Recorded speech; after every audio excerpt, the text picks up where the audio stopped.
자, 이제 오늘 중으로 다 끝내야 되는데, 못 갈지도 몰라요. 겁을 먹으시기는. 자, 이제 630페이지에 보시면, 이제 저번 주에 했다가 이제 연결하는 거니까, 저번 주 걸 한번 생각해 보게, 그림 13-8을 보면 이거 했다는 거죠. 자, 지금 현재 2009년 12월 31일이면 뭐라는 거냐면은, 자, 미래 일정 시점에 퇴직할 시점을 추정한다고요. 자, 이제 퇴직 시점을 추정해요. 종업원을 이제 불러다가 물어보는 거예요. 이렇게 언제 그만둘 거냐고 이렇게 물어보죠. 그러면 이제 언제 그만두겠다고 얘기할 거 아니겠어요. 이게.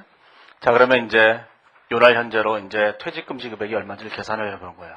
근데 종업원은 두 가지 선택을 할 수 있다고요. 첫 번째는 이날 현재 일시불로 받아갈 경우가 있어요. 일시금으로 얼마를 받아가겠다 이렇게 얘기하는 경우가 있을 거 아니겠어요. 이렇게. 그러면 그 일시금을 계산하시면 되는 거고. 그러니까 퇴직하자마자 퇴직금 딱 받고 끝내겠다. 그러면 그 금액을 계산하면 되는 거고. 그 다음에 퇴직한 후에 연금을 받겠다 그러면 이 사람이 앞으로 몇 년간 살지 또 물어봐야 돼요. 예? 앞으로 몇 년간 살지를 물어보면 얘기하겠죠. 3년간만 살겠다고 이렇게 얘기하면 3년간 매년 가져갈 퇴직금이 연금이 얼마인지를 계산해서 요 금액의 현재 가치를 계산하는 거예요. 이렇게. 그러면 결국은 뭐가 되냐면 요날 현재로 지급할 퇴직금의 가치가 계산될 거 아니겠어요. 거기에 이제 그림 13-8을 보시면 그게 퇴직 예상 시점에서의 금액을 계산한 거예요. 일시불로 계산해도 좋고 가로 열고 연금 지급액의 현가로 계산해도 좋다는 얘기야. 그건 경우에 따라서. 자, 그러면 이 금액이 앞으로 이제 5년 후라면 자, 이거는 뭐냐면 5년 동안에 대한 대가잖아요. 그렇죠? 예를 들어서 이제 2009년 1월 1일부터 이렇게 5년간 근무할 거라고 얘기한다면 이 퇴직금을 주는 이유는 이 5년 동안 근무했기 때문에 주는 거예요. 따라서 이렇게 계산한 금액을 나누기 5로 나누면 단기 근무원 거라는 게 계산되는 거예요. 각 회계년도에 근무한 금액이 계산되잖아요. 예를 들어서 이날 현재로 일시금으로 100원을 주겠다 그러면 나누기 5를 하게 되면 20원이라고 하는 금액은 요 100원 중에 20원이라는 금액은 요 첫 해에 해당하는 금액이고 나머지 20원은 또 두 번째 이렇게 차례대로 갈 거 아니겠어요. 그러면 이제 요걸 계산했다고 생각해 보세요. 자, 그러면 요게 100원이라고 할 때 요걸 나누기 5를 하게 되면 20원이라는 것이 각 회계기간에 해당되는 단기 근무원가가 된다고요. 그러면 첫 회계년도 말에는 뭐라는 거냐면 요 금액을 이렇게 현재 가치로 평가해서 그를 퇴직급여 채무의 현재 가치로 계산하는 거예요. 그렇죠? 그 얘기를 했었죠? 그러면 이 금액을 현재 가치로 계산하게 되면 얼마가 되는 거냐면은 예를 들어서 한 15원쯤 된다 이렇게 생각을 해보세요. 그러면 우리가 2009년 말 현재로 확정급여 채무의 현재 가치로 계산할 금액은 얼마냐면 15원 이렇게 된다는 거예요. 이게 좀 이따가 이제 예제를 해보시면 되니까.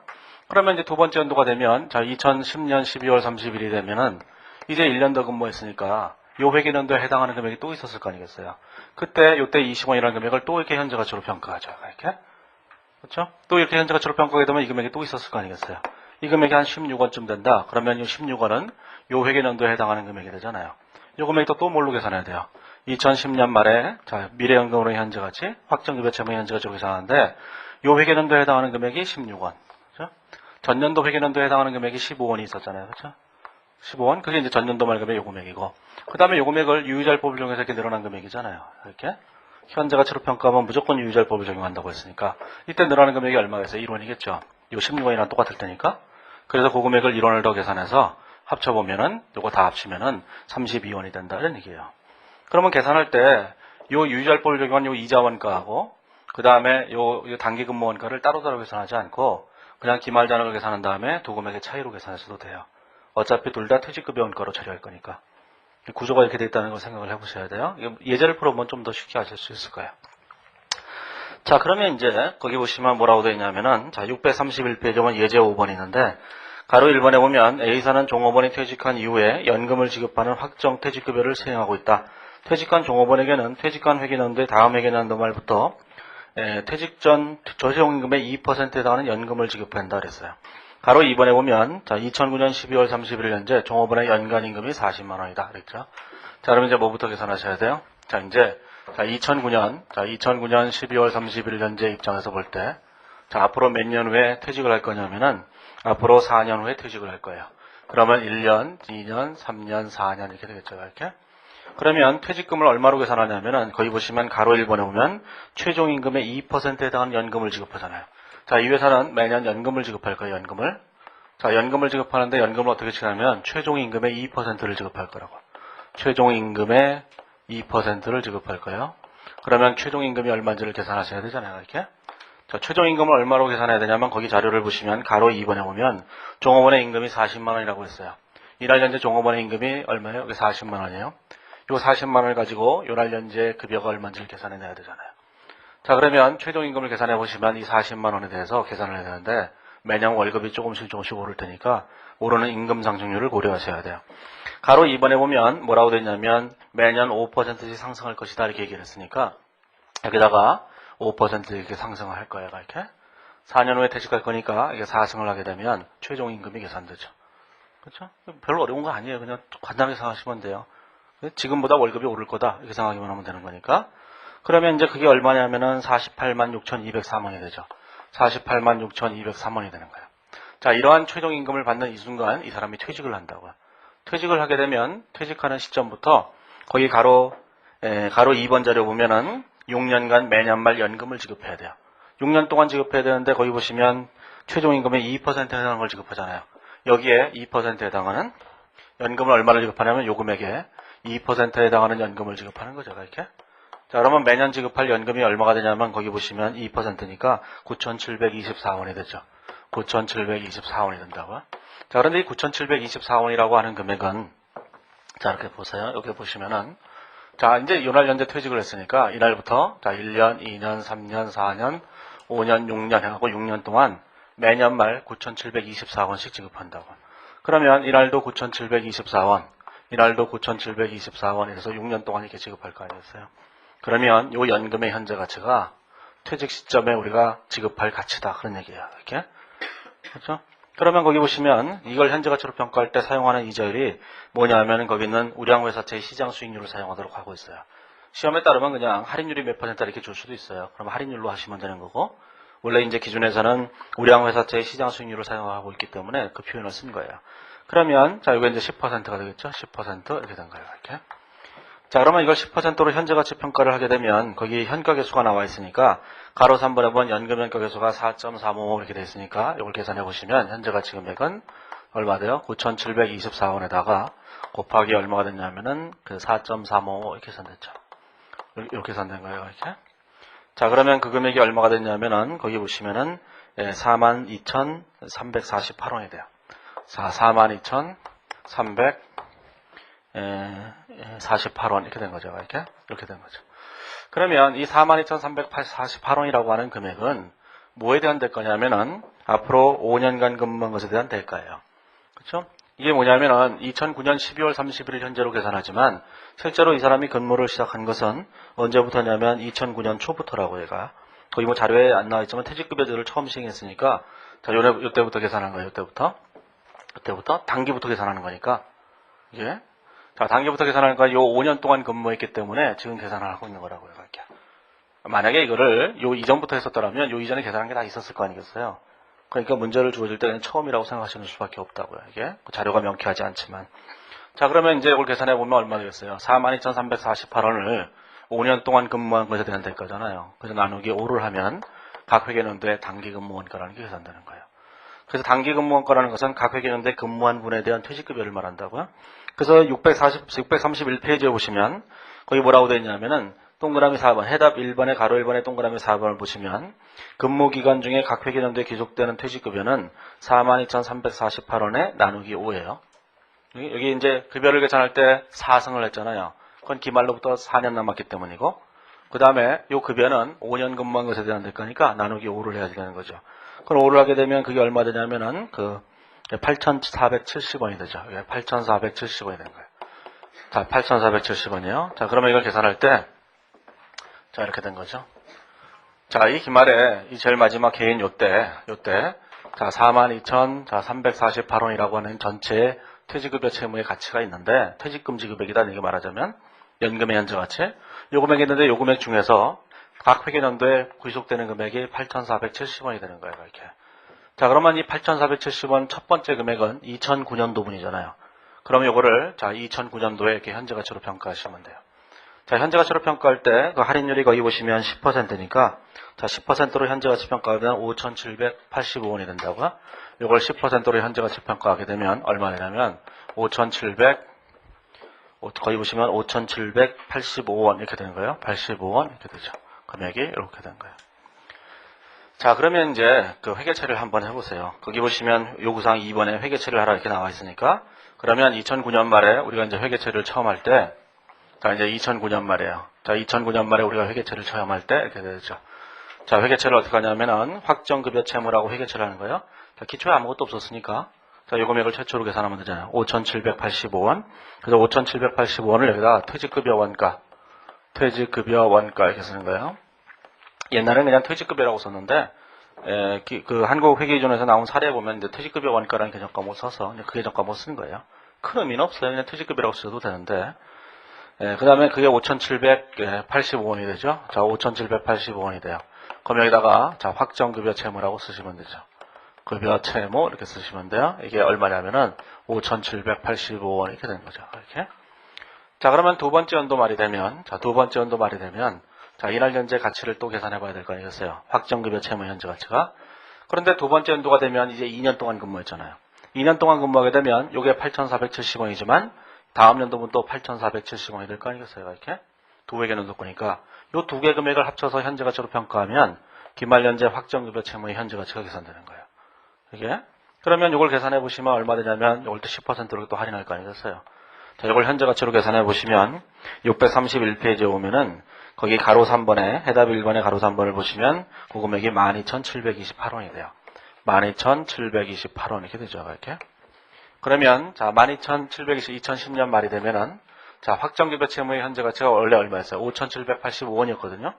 그러면 자, 수정전 잔액이 수정전이라는 게 이제 1월 1일이죠. 이날 현재 금액이 얼마냐면 5,785원이었는데 자, 12월 30일 현재 확정급여 채무의 현재 가치가 12,728원이 됐잖아요. 이렇게. 자, 그러면 이 두 금액의 차이를 계산하시면 되죠.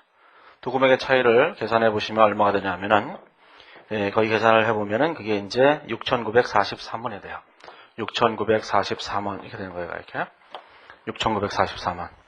그래서 6,943원을 여기다가 퇴직급여 원가, 자, 6,943원, 확정급여 채무 6,943원 이렇게 쓰시면 되는 거예요. 이렇게. 이해하시겠죠? 자, 기말 잔액을 정확하게 계산해서 두 금액에 대한 차이만 갖다 쓰는 거예요. 이 방법이 제일 편할 거예요.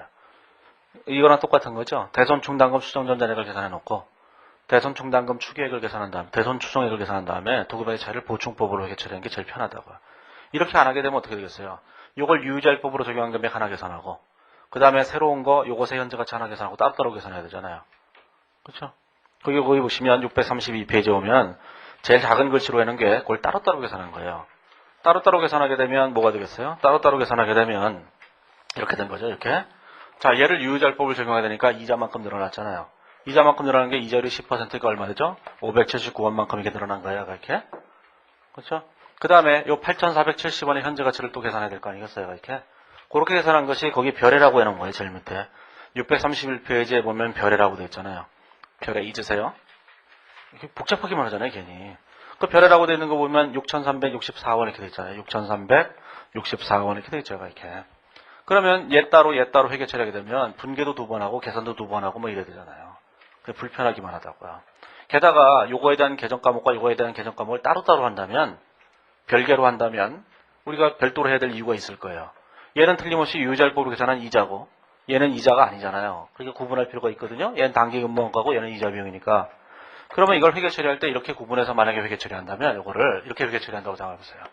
여기다가 이자 비용이라고 하는 거 차입원가를 이자 비용을 그게 얼마냐면 579원이라고 쓰고 여기다가 확정급여 채무에 대해서 579원이라고 이렇게 쓴 다음에 그 다음에 단기분에 대해서는 6,364원이라고 하는 금액을 뭐라고 쓰냐면 여기 확정급여 원가라고 쓰고 그러니까 이렇게 쓴다면 요거하고 계정 과목이 다르니까 해야 될 의무가 있잖아요. 그죠? 별도로 따로따로 해야 될 의무가 있는데 그 한국회계위원회 그 교육 자료에 보면 뭐라고 나와 있냐면은 퇴직급여와 관련된 모든 금액은 다 퇴직급여 원가로 처리한다는 거예요. 관습적으로 다 이거 네팅해버린다는 거예요. 전부 다. 그러면 다 네팅해서 한 줄로만 표시하는데 이걸 따로따로 해야 될 이유가 없잖아요. 괜히 시간만 걸리게. 그러니까 언제나 뭐만 하면 돼요? 기말 현재 미래연금의 현재 가치를 계산하기만 하면 되는 거예요. 이렇게 따로따로. 그래서 두 금액의 차이를 계산하면 그걸로 간단하게 계산할 수 있어요.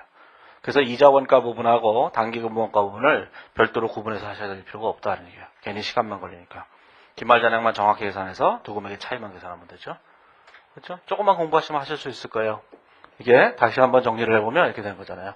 자, 2009년 말 현재로 자, 퇴직할 시점을 수정해서 자, 요때 지급할 퇴직금을 계산하죠. 일시금이라면 일할 현재 금액을 계산하고 연금이라면 연금의 현재 가치를 계산하는 거예요. 이렇게. 그렇죠? 방법이 두 가지가 있는 거예요. 퇴직금을 그냥 주는 방법, 미래연금의 현재 가치를 계산하는 방법, 연금을 주는 방법. 그러면 요 금액 중에서 요 금액을 우리가 몇 년 동안 근무한 것에 대한 대가니까 자, 나누기 5년이면 5로 나누면 각 회계연도의 단기 근무원가가 계산된다는 얘기죠. 이 단기 근무원가가 첫 해는 1차 연도분밖에 없을 테고 두 번째는 자, 그 다음 연도분도 있을 테고 세 번째는 그 다음 연도분이 또 있었을 거 아니겠어요? 계산해보면 이건 2009년분, 이건 2010년분, 이건 2011년분 이렇게 될 거 아니겠어요? 그러면 첫 해에는 이 2009년분의 현재 가치. 그렇죠? 자, 두 번째는 2009년, 2010년도분의 현재 가치. 세 번째는 요 세 개의 현재 가치. 이렇게 되는 거죠. 그렇죠? 이해하시겠죠? 물론 이제 이 사이에 월급이 자꾸 변한다 그러면 또 수정해야 되겠지만 월급 자꾸 바뀌면 안 좋아하잖아요, 우리는. 그렇죠? 월급은 그냥 처음 예측한 대로만 변하면 되는 거죠. 그렇죠? 이 구조를 생각해 보시면 그렇게 복잡한 건 아니에요. 이게 자, 제가 그런 얘기를 하지만 뭐 지는 안 복잡하지. 이 들으시는 분들은 무지장 복잡하잖아요, 지금. 조금 좀 생각해 보시고 630페이지는 그림 13-8을 한번 잘 보세요. 그림으로 보시면 그 구조를 이해하실 수 있을 거라고. 자, 그러면 이제 632페이지 오면 가로 3번에 사회적립자산이라는 게 있어요. 자, 사회적립자산이라고 하는 것은 뭐냐면은 이게 확정급여 채무의 현재 가치라는 금액이 있는데 이 확정급여 채무의 현재 가치라고 하는 금액의 종업원한테 지급할 퇴직금에 해당하는 금액이잖아요. 말하자면 연금이든 간에 퇴직금에 해당하는 금액인데 이거를 회사가 나중에 줄게 이렇게 얘기하게 되면 실질적으로 회사가 망하면 하나도 못 받는다고요. 그래서 회사 바깥에다가 이것을 어딘가에 투자를 하고 예치를 하고 있어야 돼요. 혹시 예전에 세법 같은 걸 공부하셨다면 그게 뭐냐면 보험회사에 하게 되는 퇴직보험 예치금일 수도 있고 퇴직연금에서 얘기하는 퇴직연금 운용자산일 수도 있어요. 뭐가 됐든 간에 회사 바깥에다가 돈을 예치해 놓는다는 거예요. 일정 금액을. 그런 걸 사회적립자산이라고 한다고요. 여기서는 그걸 개정 과목을 사회적립자산이라고 얘기한 거예요. 그러면 이게 무슨 얘기냐면 자, 확정급여 채무가 있는데 확정급여 채무가 있는 거죠. 급여 채무. 자, 이 확정급여 채무는 미래연금의 현재 가치로 계산한 거죠. 이렇게. 이 확정급여 채무가 미래연금의 현재 가치인데 자, 요 금액 중에 일부가 됐든지 100%가 됐든지 이것을 넘어서는 금액이 됐든지 간에 사회에 적립해야 된다는 거예요. 그걸 우리가 사회적립자산이라고 얘기하는 거예요. 근데 이 사회적립자산이라는 거로 얘기하는데 자, 사회적립자산이라고 한다 그런 얘기예요. 이 사회적립자산이라는 건 회사 바깥에다가 적립한 자산이다 그런 뜻이에요. 그러면 이 사회적립자산이라고 하는 것은 어떻게 하느냐? 언제나 공정가치로 평가를 해요. 사회적립자산은 무조건 공정가치로 평가한다고요. 이렇게. 예를 들자면 뭘 투자하는지는 모르겠지만 사회에 투자를 했는데 예를 들어서 우리은행에다가 우리가 확정급여 채무의 현재 가치가 예를 들어서 100억인데 우리은행에다가 50억을 넣었다 이런 얘기예요. 이건 퇴직금으로만 쓰겠다라고 얘기하고 50억을 넣었으면 우리은행이 그걸 가지고 이제 GM 주식을 사죠. 미국에 가서. 그쪽으로 딱 확 망해버리잖아요, 이게. 그렇죠? 그러면 GM 주가로 평가한다. 그런 얘기 말하자면. 그렇죠? 공정가치로 항상 평가하는 거예요. 자, 그러면 이제 632페이지에 오면 거기 가로 3번에 사회적립자산이 있는데 자, 사회적립자산은 기업으로부터 첫 번째 문단이었죠. 사회적립자산은 기업으로부터 기여금을 받아 이를 운용하고 종업원에게 퇴직급여를 지급하는 역할을 맡은 기금이 보유하고 있는 자산을 말한다. 이렇게 되어 있어요. 자, 그래서 이러한 사회적립자산은 동그라미 1번과 동그라미 2번으로 구성되는데 뭘로 구성되는지 별로 중요하진 않아요. 우리는 그냥 사회에 적립돼 있다라는 것만으로 충분한 거라고 이게. 우리 회계사들만으로 이걸 할 수가 없어요. 실질적으로. 저번 주에도 말씀드렸지만 보험계리의 도움을 받아야 된다고요. 이게 보험계리의 도움이 없이 이 사람이 언제까지 살지 어떻게 알아요? 여기 보시면은 아까 여기다 얘기했잖아요. 이날 현재로 볼 때 앞으로 몇 년 살지를 알아야지만 연금의 현재 가치를 계산하잖아요. 이렇게. 그러면 우리가 몇 년 살지인지는 보험계리인들이 결정해 주거든요. 당신은 앞으로 5년, 당신은 7년, 당신은 6년 이렇게 정해준다고요. 그러니까 보험계리인 공부를 한번 해보세요. 그러면 결정할 줄 알게 돼요. 이게 신통력이 생긴다고요. 이렇게.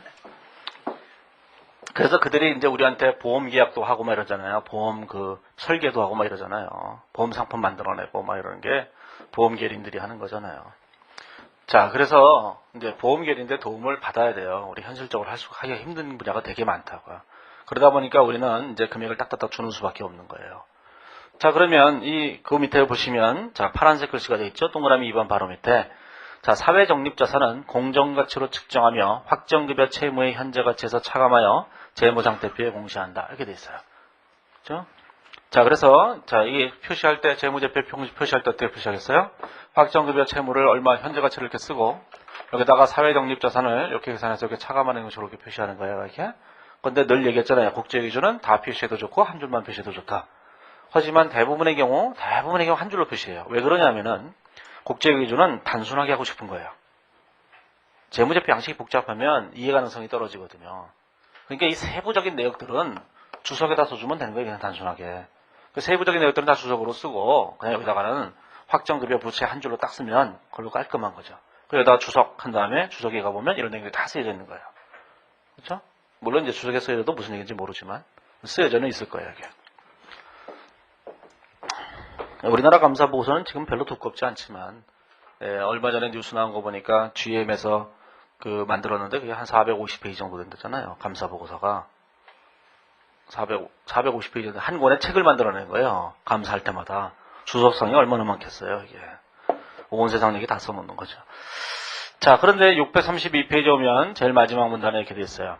사회적립자산은 이자, 배당금 및 그 외에 밖에 수익이 발생하게 된다. 수익이 발생하겠죠. 당연히 어딘가 투자했을 테니까. 이때 사회적립자산에서 발생할 것으로 기대되는 기대수익은 퇴직급여 원가로 처리하는 거예요. 기대수익은 퇴직급여 원가로 처리한다. 이걸 아셔야 돼요. 자, 이제 이 사회적립자산에서 우리가 기대수익이 있어요. 기대수익이. 자, 기대수익이 있다는 게 기대하는 수익이 있겠죠. 이 기대수익은 뭘로 처리하냐면 퇴직급여로 처리한다. 그런 얘기죠. 퇴직급여 원가로 처리하는 거예요. 이렇게 원가로 이렇게 처리하는 거죠. 이렇게. 그래서 여기서 이익이 나면 퇴직급여 원가가 그만큼 줄어들 거예요. 얘는 자산이니까 자산 쪽에 있는 거잖아요. 실제로 여기서 차감하는 형식으로 표시할 뿐이지만 실질적으로는 이 자산이 늘어나는 거잖아요. 이익이 나면은. 그럼 이익이 늘어난 금액만큼은 퇴직급여 원가로 처리한다. 그런 얘기예요. 이게. 자, 그런데 그 다음을 보시면 뭐라고 되어 있냐면은 오른쪽에 가보시면 633페이지에 보시면 632페이지를 먼저 보시면 기대수익은 퇴직급여 원가로 인식한다 이래놓고 기대수익을 어떻게 정하는지를 그냥 써놨어요.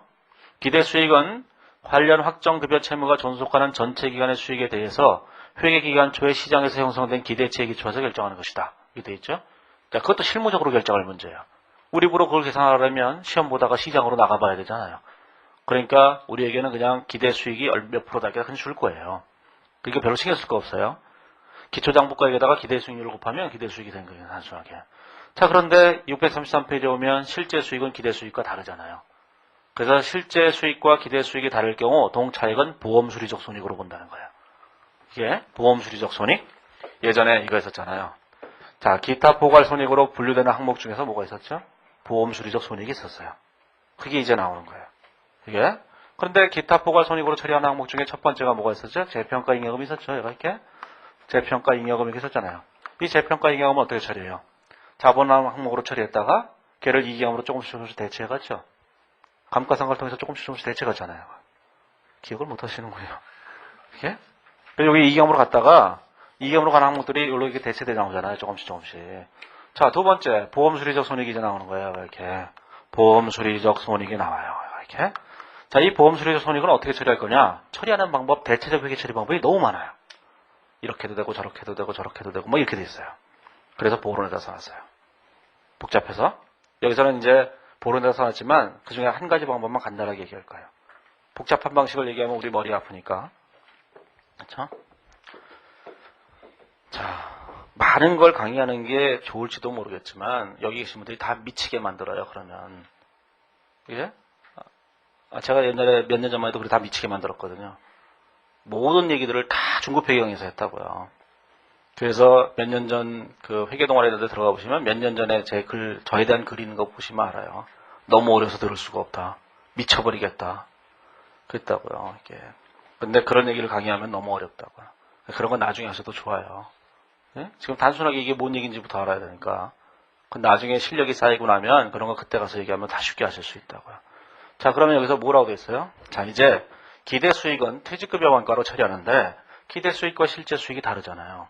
그러면 기대수익과 실제 수익이 다르니까 자, 이 기대수익이 있고 자, 실제 수익이 있겠죠? 자, 기대수익과 실제 수익이 차이가 나잖아요. 그렇죠? 이 차이를 우리는 뭘로 처리하느냐? 보험수리적 손익으로 처리한다. 그런 얘기야. 자, 보험수리적 손익으로 처리하는 거예요. 수리적 손익 이렇게 처리하는 거예요. 이렇게 처리하는 거죠. 예?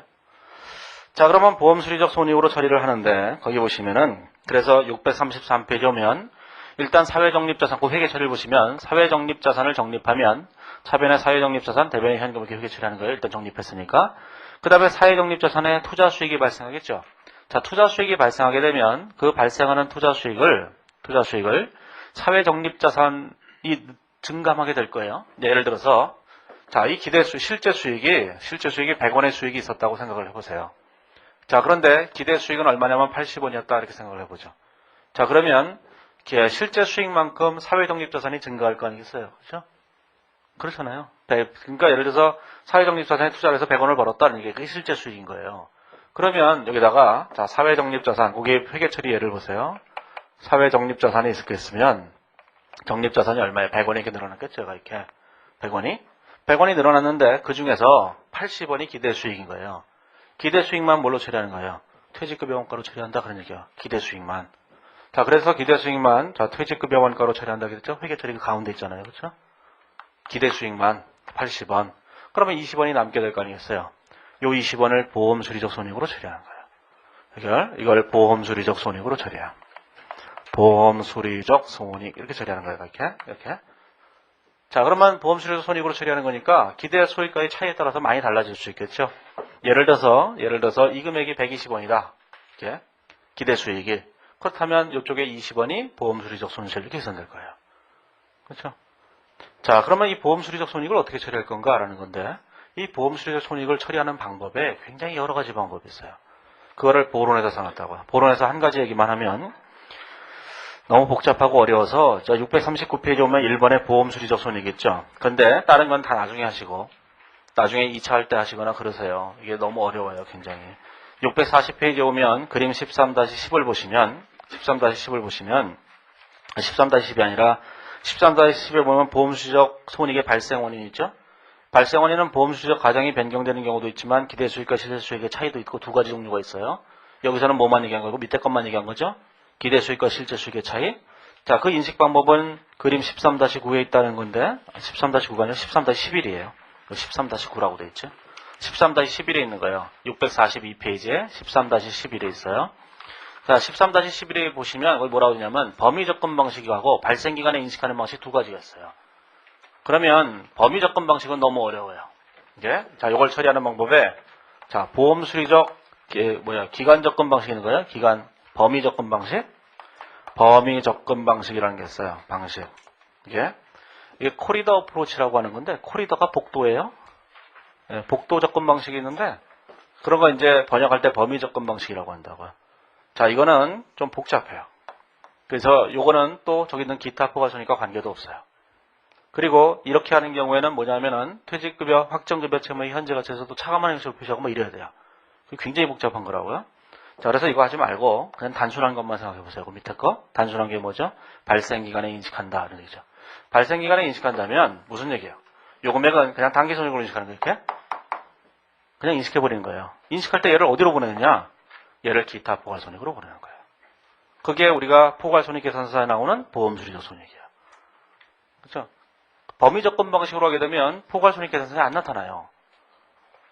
그게 뭐 할 때만 나타나냐? 단기손익에 반영할 때만 여기 나타나는 거예요. 보험수리적 손익이. 그러면 이 보험수리적 손익은 어디로 보내야 될 거 아니겠어요? 일반적인 여기 있는 단기손익들은 다 어디로 보내죠? 이익경으로 가죠. 단기손익은 다 이익경으로 가잖아요. 그 다음에 여기 있는 재평가 이익경은 어디로 가요? 네? 기타 자본 요소로 갔다가 이익경으로 대체를 가잖아요.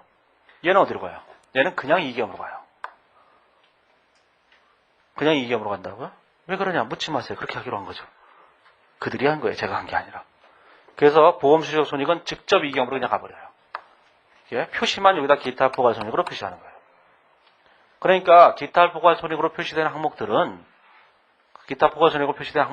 여러 가지 방법으로 사라진다고요. 예? 첫 번째 방법은 재평가 이익경 같은 경우는 기타 자본으로 표시했다가 이익경으로 대체되는 방식으로 사라져요. 그 다음에 보험수리적 손익은 직접 이익경으로 가서 직접 사라져요. 이제 내일 하게 될 그 금융자산에서 발생하는 매도 가능 금융자산 평가손익 같은 것들은 여기다가 일로 갔다가 어디로 가냐면 재분류 조정이라는 걸 통해서 사라져요. 재분류 조정이라는 걸 하셔야 되는 거예요, 내일은. 그러면 내일은 우리가 다 재분류 될 거예요. 상권이 끝났다고 이제 이거 어려서 못 듣겠네 이 그지 같은 놈 이러고 안 오시는 분들도 있을 테고 아이고 왔다 갔다 힘들어 죽겠네 동영상으로 들어야지 하거나 이러신 분들도 있을 테고 이미 동영상으로 들으려고 오늘 안 오신 분도 있고 내일은 이제 완전 재분류가 되는 날이잖아요. 이게. 자, 아시겠죠? 너무 복잡한 거 하면 안 돼. 요즘 시험은 굉장히 어렵게 내는 추세가 아니에요. 이미 그런 시대는 지났어요. 이게 그래서 너무 어렵게 공부하실 필요 없어요. 어렵게 공부해도 회계사 세무사, 쉽게 공부해도 회계사 세무사. 그러니까 나올 것만 집중적으로 너무 어려운 거는 객관식에 나와봤자 하나 틀리면 되잖아요. 100점 맞아. 수석을 노렸나요 다? 수석을 노리지 않으면 수석을 할 수 있어요. 그러니까 그런 거 너무 신경 쓰지 마세요. 남들이 저거 복도 접근 방식 하면 야 복도 잘 다녀? 이러면 되는 거예요. 그게 코리더 어프로치죠. 예? 자, 그래서 신경 쓰지 마시고 자, 이거 이해하시겠죠? 자, 보험 수수료 손익. 자, 그래서 이제 거기 보시면 640, 그래서 이제 그거는 뭐 그렇다고 치고 자, 앞으로 가보시면 이제 예제를 해보세요. 예제를.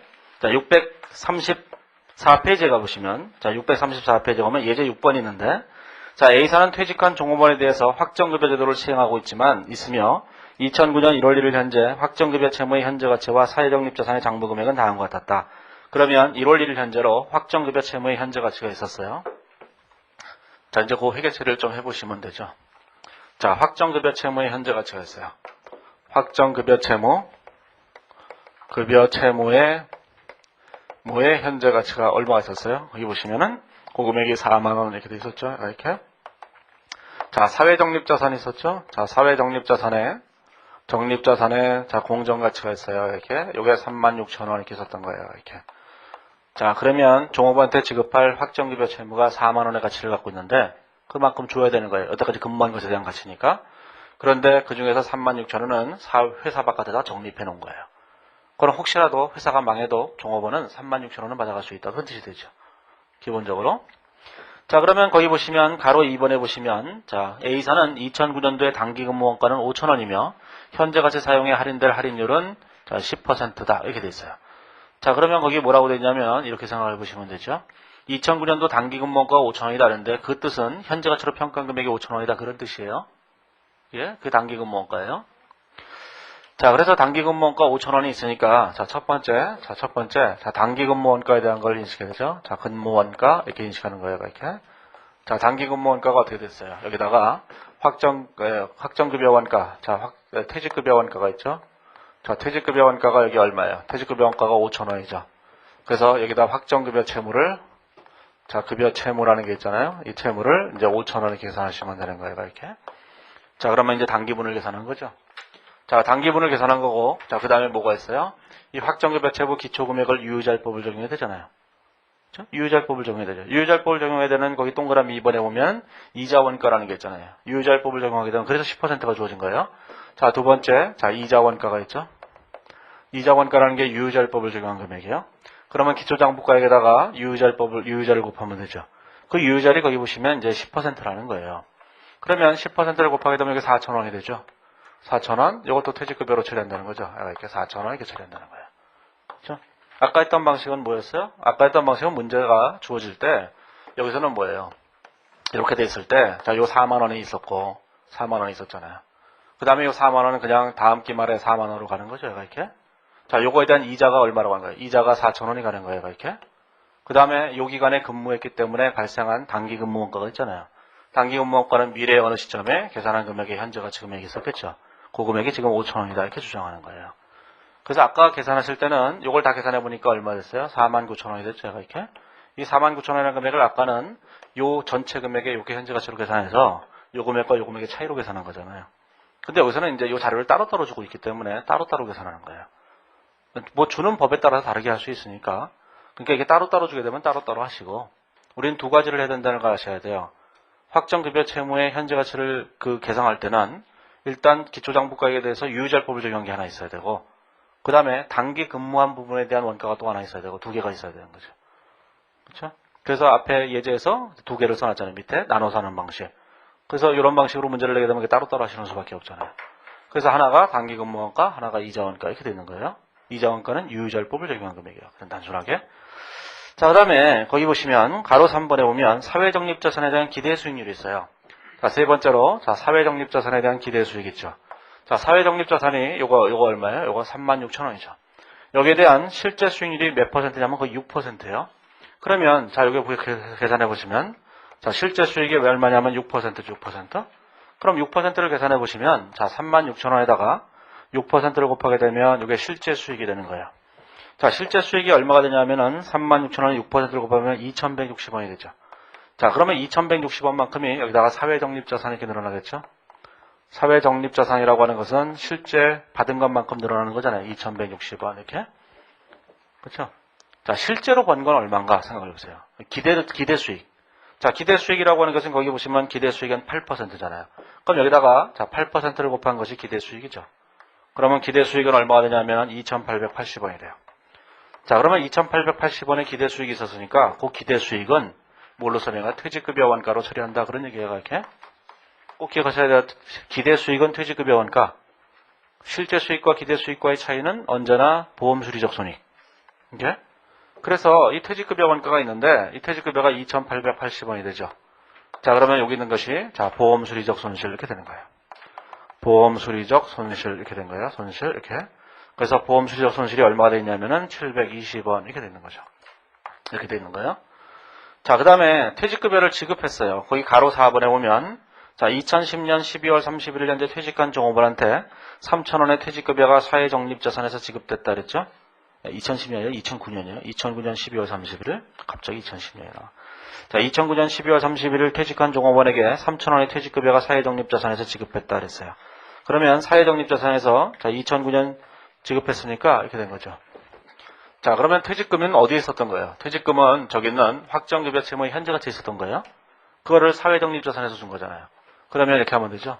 자, 이 확정급여 채무라는 걸 없애버리고 급여 채무를 이렇게 없애버리고 여기다가 뭘 주냐면은 사회적립자산을 이렇게 줘버리면 되는 거예요. 이렇게 사회적립자산에서 돈 쳐서 이렇게 줘버린 거예요. 그러면 거기 보시면 얼마 되냐면 그게 3,000원이 됐죠. 3,000원.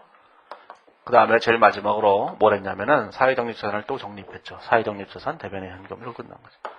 요거는 별로 중요하지 않고 요거는 이제 뭐냐면은 실제로 연금이나 퇴직금을 지급했다는 거니까 그러면 사회적립자산에서 주기로 했으니까 그냥 상기하면 되는 거고 이것도 별로 어려운 게 아니에요.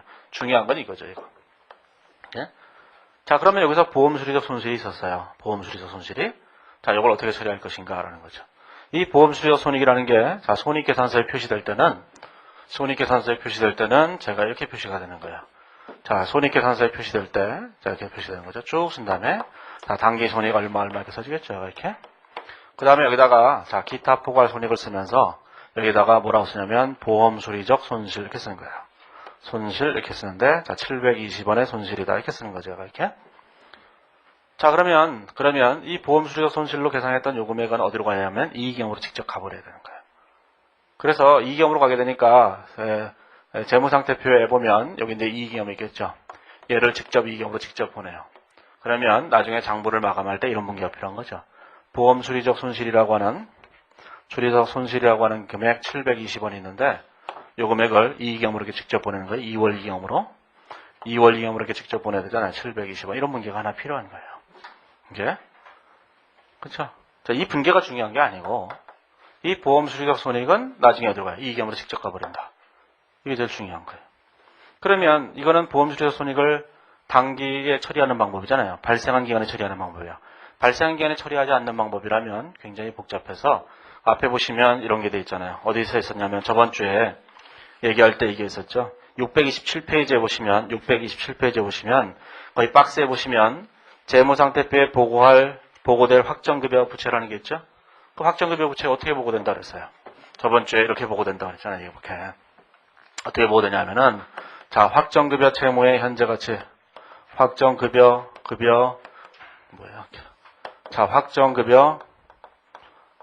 채무의 현재가치 이렇게 됐죠. 이렇게. 자, 여기다가 뭘 뺐어요? 사회적립자산의 공정가치를 뺐죠.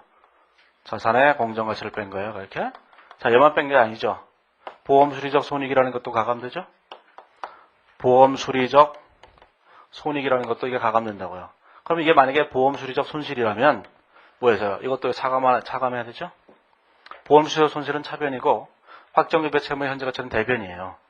근데 거기 보시면 뭐가 나와 있어요. 거기 627페이지에 오면 거기 박스에 보면 보고기간 말 현재 미확 확정급여 채무의 현재 가치 플러스 마이너스 미인식한 보험수수료 손익 이렇게 되잖아요. 미인식한 보험수수료 손익이라는 게 이걸 말하는 거예요. 이 보험수리적 손익을 단기에 전부 다 발생한 기간에 다 처리하지 않으면 이 금액을 여기서 이렇게 차감하는 형식으로 표시해야 돼요. 그게 단기에 인식하지 않은 보험수리적 손익이라고요. 이 보험수리적 손익을 다음 년도부터 상각을 하는데 그걸 그 범위 접근 방식에 따라서 한다는 거예요. 이게 그 얘기는 되게 복잡해요. 그래서 뭐 그 얘기까지 하게 되면 가고 싶을 거예요. 그래서 이런 거는 일단 여기까지라도 잘 해놓으면 여기까지 해놓고 이게 보험수수료 손익을 일단 단기 손익을 처리하는 것까지 얘기했잖아요. 기타 포괄 손익 여기까지만 하면 돼요. 일단 아시겠죠? 우정어린 강의예요. 이게 자 이제 그런 생각을 좀 해보시면 돼요. 자 이제 거기 보시면 이제 그 다음에 다음 챕터로 가보시면 이제 자본 쪽이 있는데 자본 쪽이 있어요. 자본 쪽이 자 자본 쪽이 있는데 자본 쪽에서는 이런 게 돼 있죠. 자본은 이제 국제기준에서 자본에 대해서는 별로 언급이 없어요. 언급이 없기 때문에 없고 이 자본이라는 것이 대부분 뭐와 관련되어 있냐면은 상법과 많은 관련성을 갖고 있다고요. 그래서 이제 우리나라의 기존에 있었던 처리 방법에 따르지 않을 수가 없어요. 그리고 국제기준에는 별다른 얘기가 없다고요. 그래서 이 챕터의 부분에 있어서는 예전 기준하고 별로 달라졌다는 점을 잘 못 느낄 거예요. 별 예경도 없기 때문에. 자 그러면 거기 14장의 개요를 보시면 거기 다른 거는 뭐 좀 나중에 하고 거기 보시면 손익거래를 보시면 단기순이익 바로 밑에 기타 포괄 손익이 있는데 이 기타 포괄 손익 중에서 보험수수적 손익은 이익염으로 직접 가죠. 거기 그림이 그렇게 되어 있는 거예요. 그 다음에 기타 자본 요소는 재평가 잉여금이나 매도가능 금융자산 평가 손익은 기타 자본 요소로 간다. 그런 얘기죠. 이게. 자, 667페이지에 보시면, 자, 이제 자본의 기초가 있는데, 자, 재무제표 표시에 관한 기준서에서는, 우리가 이제 재무제표를 어떻게 나누도록 했냐면은, 이렇게 나누도록 했어요. 어떻게 나누도록 했냐면은, 자본을 이제 세 가지로 나누도록 했어요. 세 가지로. 자, 어떻게 나누도록 하냐면, 이 자본을 구분할 때, 이렇게 세 가지로 구분하도록 했어요. 자, 세 가지를 구분하도록 했는데, 첫 번째 납입자본이라는 걸로 쓰기로 했죠. 이게. 자, 두 번째로 뭘 쓰기로 했냐면은, 여기다가 이익잉여금을 쓰기로 했어요. 이익잉여금을 쓰기로 했죠. 이렇게. 자, 세 번째로는 뭘 쓰기로 했냐면은, 세 번째는 기타 자본 요소를 쓰기로 했어요. 기타 자본 요소를 쓰기로 했죠. 이렇게 쓰기로 한 거예요.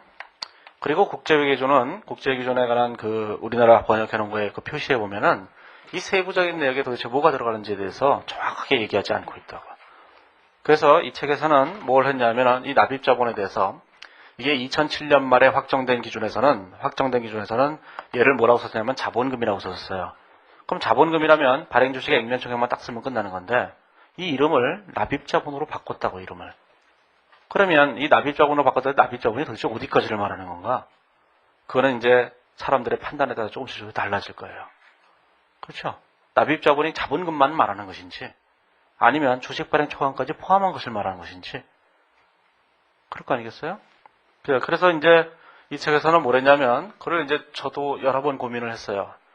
그래서 자본금에서 납입자본으로 바꾼 의미가 좀 범위를 확대한 게 아닐까. 그래서 주식 발행 초과금까지 확대하는 걸로 생각했죠.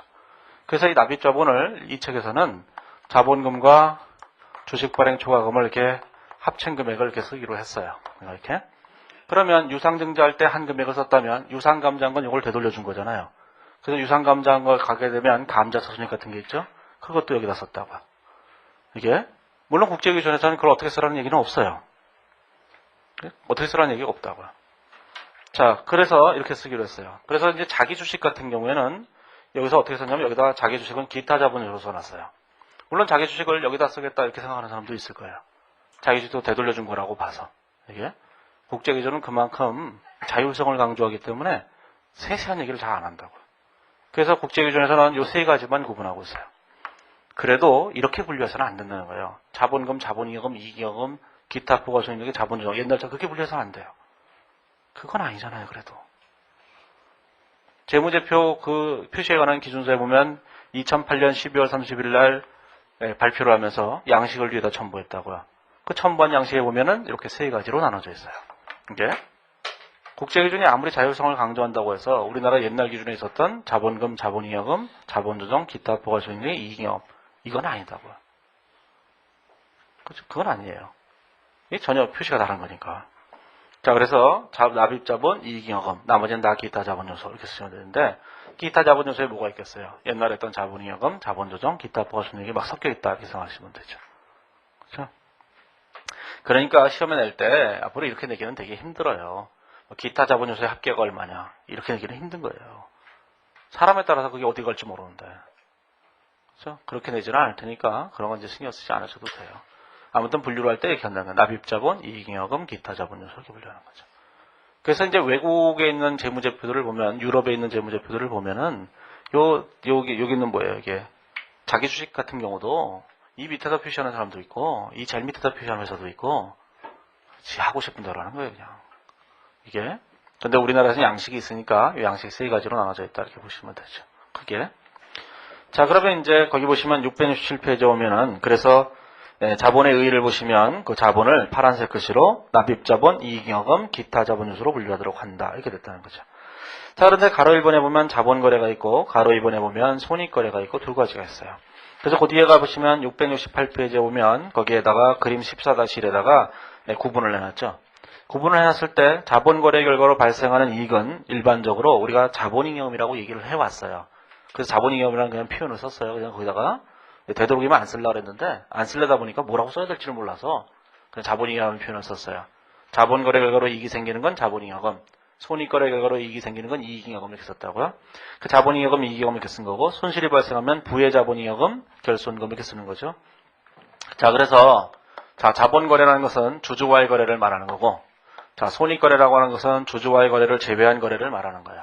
자, 그러면 이 자본거래라는 것이 뭘로 나눠져 있냐면은 자본거래는 이익이 발생하는 경우가 있고 자, 손실이 발생하는 경우가 있고 두 가지가 있어요.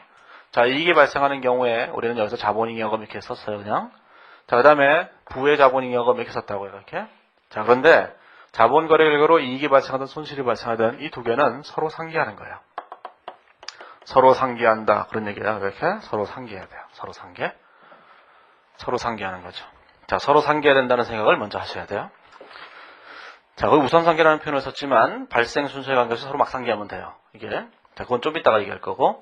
자, 그 밑에 보시면 기타 자본 요소가 있는데 자, 기타 자본 요소에는 그 외에 다른 것들이 있다는 거죠. 부의 자본도 있다는데 부의 자본이 자기 주식을 말하는 거예요. 이게. 그 다음에 주식의 발행 금액에 충당할 금액 등이 있다는데 그건 뭐 나중에 다른 챕터에서 나올 거예요. 하원이라는 데서 나올 거예요. 자, 손익거래 결과는 단기 순이익이 발생하게 되면 여기 이익이 발생하죠. 이익이 발생하게 되면 요거를 이익잉여금이라고 해요. 이익잉여금. 자, 그게 다 합쳐서 손실이 발생하게 되면 그걸 결손금이라고 한다고. 자, 결손금과 이익잉여금은 같이 쓰는 계정이 아니라 단기 순이익을 이렇게 모았는데 다 모아놨는데 얘가 0보다 크다 그러면 이익잉여금, 0보다 작다 그러면 결손금이라고 쓰는 거예요. 그러면 이건 한쪽에만 표시한다 그런 뜻이거든요. 같은 논리로 얘도 한쪽에만 표시하는 거예요. 네팅에서. 그렇죠? 이게. 그러니까 자본거래끼리는 서로 상기하는 거고 손익거래끼리도 서로 상기하고 이렇게 표시하는 거죠. 그냥 한 줄로만. 그 밑에 보시면 기타 포괄 손익이라고 하는 박스를 보시면 그 누적액은 어디로 가요? 자본항목으로 가는 거예요. 누적액이.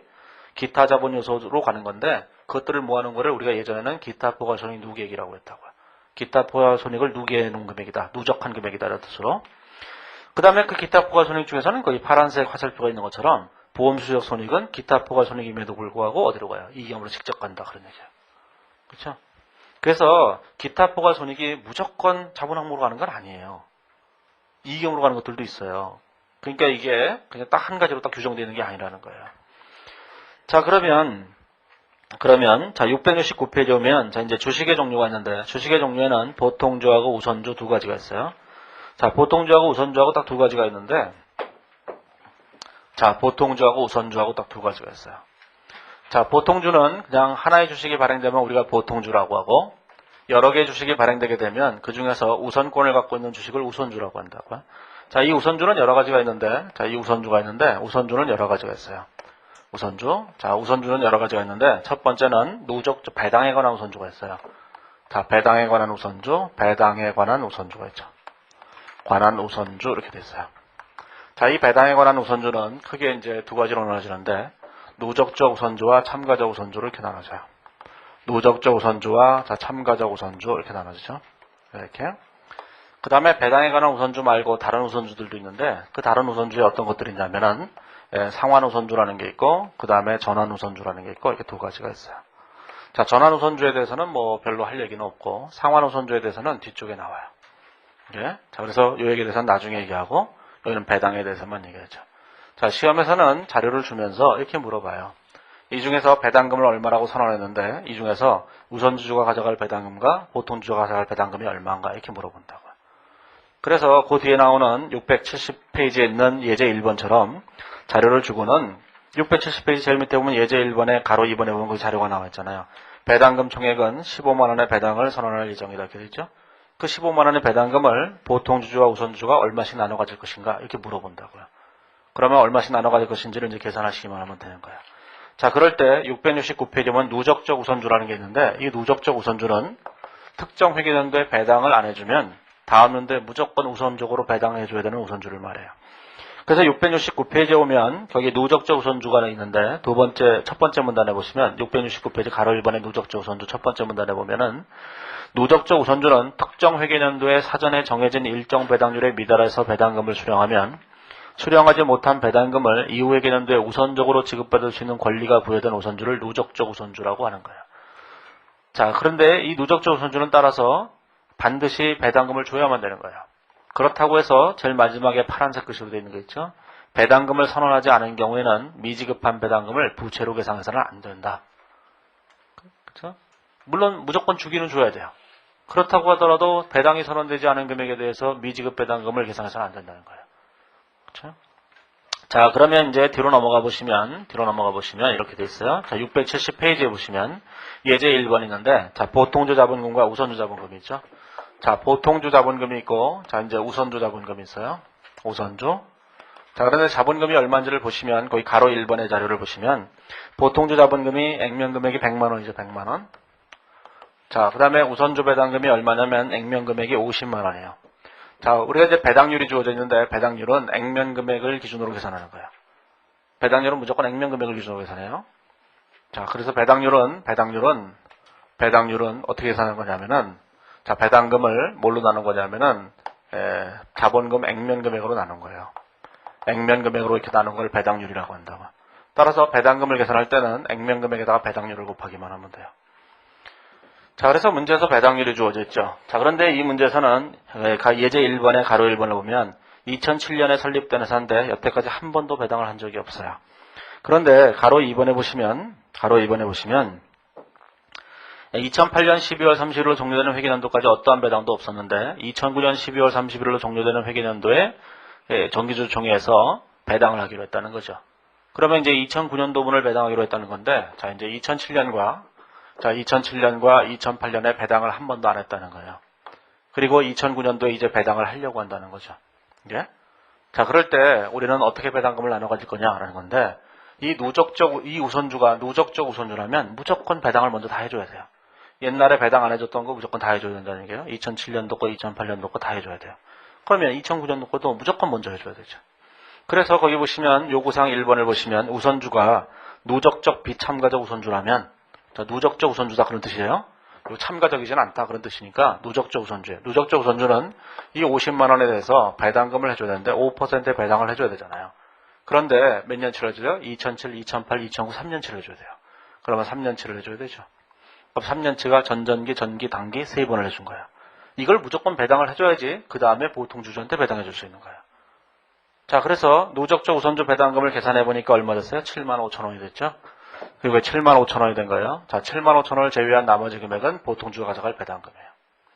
자, 그래서 시험에 잘 안 내요. 너무 간단하잖아요. 너무 간단해갖고 틀릴 수가 없잖아요. 그래서 제 시험에 잘 출제하지는 않아요. 그냥 누적적 우선주는 이렇다는 거예요. 시험에는 참가적 우선주가 더 어렵기 때문에 참가적 우선주 정도를 내는데, 자, 참가적 우선주를 생각해 보세요. 자, 참가적 우선주라고 하는 것은 뭐냐면 670페이지에 보면은 참가적 우선주는 사전에 정해진 일정 배당률을 우선적으로 수령한 후에 보통주와 우선주 배당률과 동일한 금액을 배당받으면 동 금액을 초과하여 배당금으로 처분된 금액에 대해서 이익배당에 참여할 권리를 보통주와 동일하게 향유할 수 있는 우선주를 말해요. 자, 그런데 그 밑에 보시면 박스에 보시면 어떻게 되어 있냐면은 그래서 완전 참가자 우선주하고 부분 참가자 우선주가 있는데 자, 참가자 우선주는 이렇게 됐어요. 자, 부분 참가자 우선주가 있고 완전 참가자 우선주가 있는데 자, 완전 참가자 우선주는 자, 최대 배당률이라고 하는 것이 없는 거야. 아예 얼마든지 배당해 가져도 좋다. 이게 이런 게 완전 참가고 부분 참가는 최대 배당률이 있어요. 제한이 있다고요. 이렇게 얼마 이상을 못 받게 되는 거예요. 자, 그러면 부분 참가가 됐든 완전 참가가 됐든지 간에 일단 최소한의 배당금은 무조건 먼저 가져가는 거예요. 최소한의 배당금은 무조건 먼저 가져가요. 그래서 이 완벽한 상식을 하나 만들어냈어요. 요번에 예전에는 그냥 논리적으로 해보세요 이랬는데 이번에는 완벽한 상식을 만들어냈어요. 자, 그래서 670페이지에 오면 거기 보시면 나와있죠. 완전 참가자 우선주를 먼저 보시면 완전 참가자 우선주는 일단 우선주 자본금에다가 최소 배당금만큼은 무조건 먼저 가져가야 돼요. 그러면 671페이지 요구사항 2번을 가지고 해보시면 요구사항 2번에 비누적 완전 참가자 우선주잖아요. 자, 비누적 완전 참가자 우선주니까 5%인데 5%는 최소 배당률이에요. 최소 배당률은 무조건 가져가는 거예요. 자, 최소 배당률은 무조건 가져가는 거니까 자, 50만 원에다가 자, 5%를 무조건 가져가는 거예요. 자, 비누적이니까 옛날 거 못 가져가는 거고 비누적이니까 이건 못 가져가는 거예요. 누적적 우선주만 옛날 거 가져가는 거니까 비누적이니까 옛날 거 못 가져가요. 그 다음에 당기분에 대해서 최소 배당률은 무조건 가져가는 거예요. 25,000원을 무조건 가져가요. 이렇게.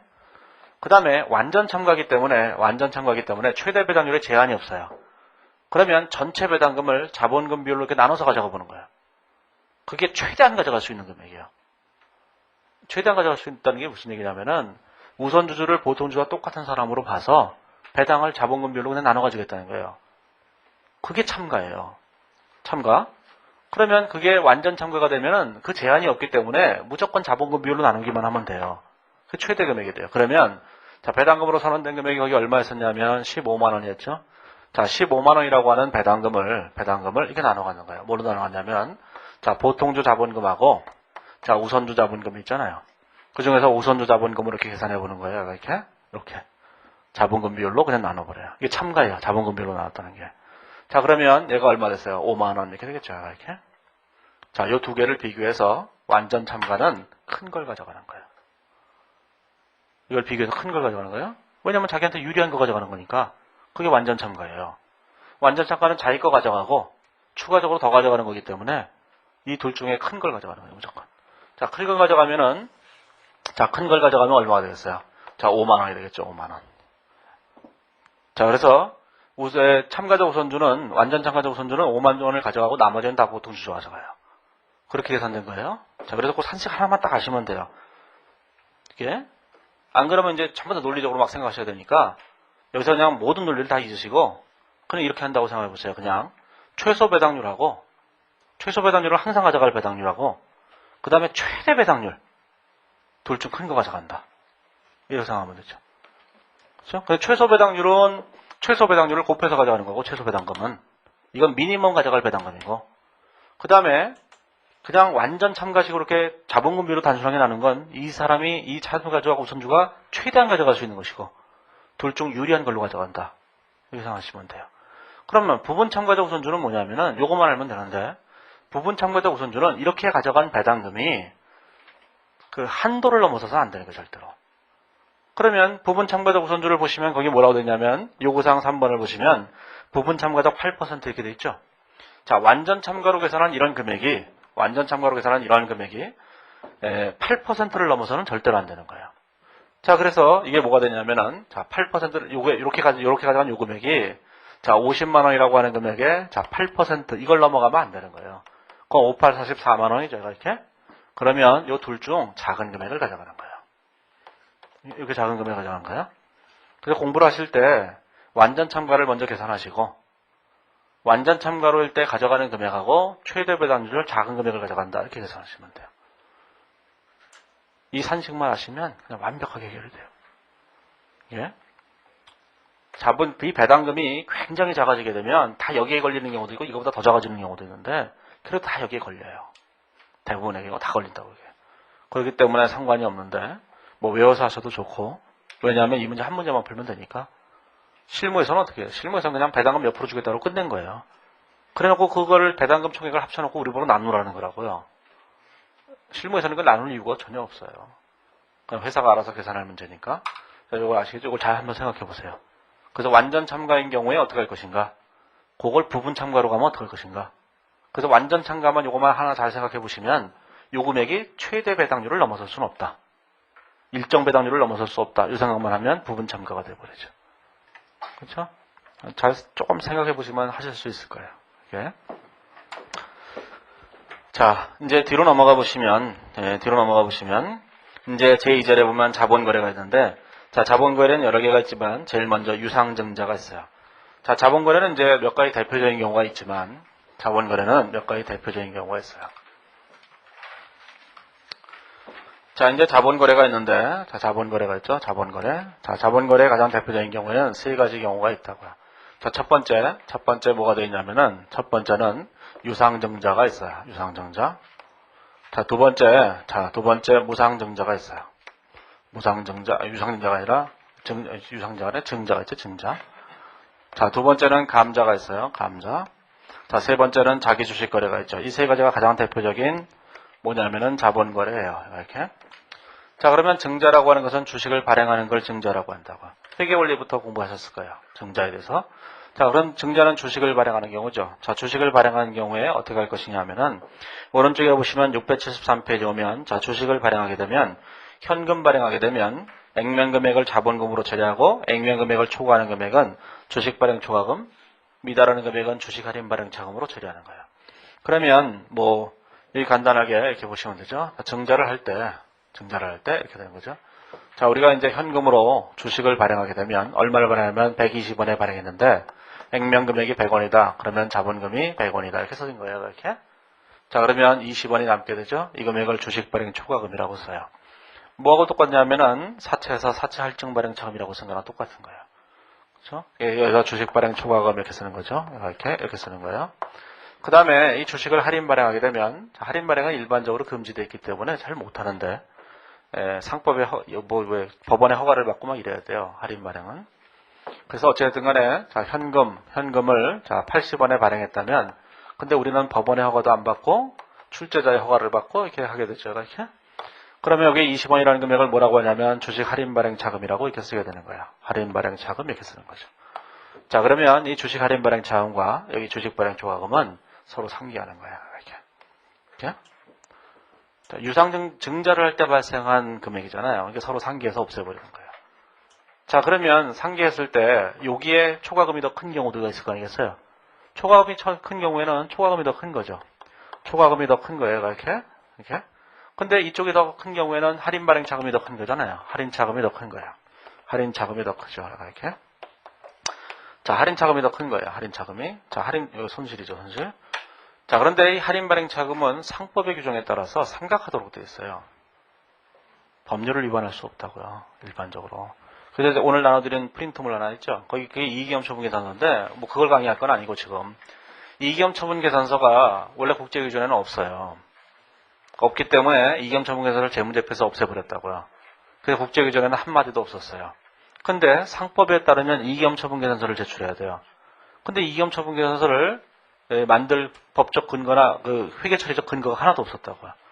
그래서 이제 그 이익위험 처분 계산서를 어떠한 형식으로든지 하기만 하면 되는데, 우리나라에서는 뭘 했냐면은 올해 초에 저번에 2월 달에 뭘 했냐면은 기준을 개정했어요. 국제 기준을 개정했어요. 우리가 개정했어요.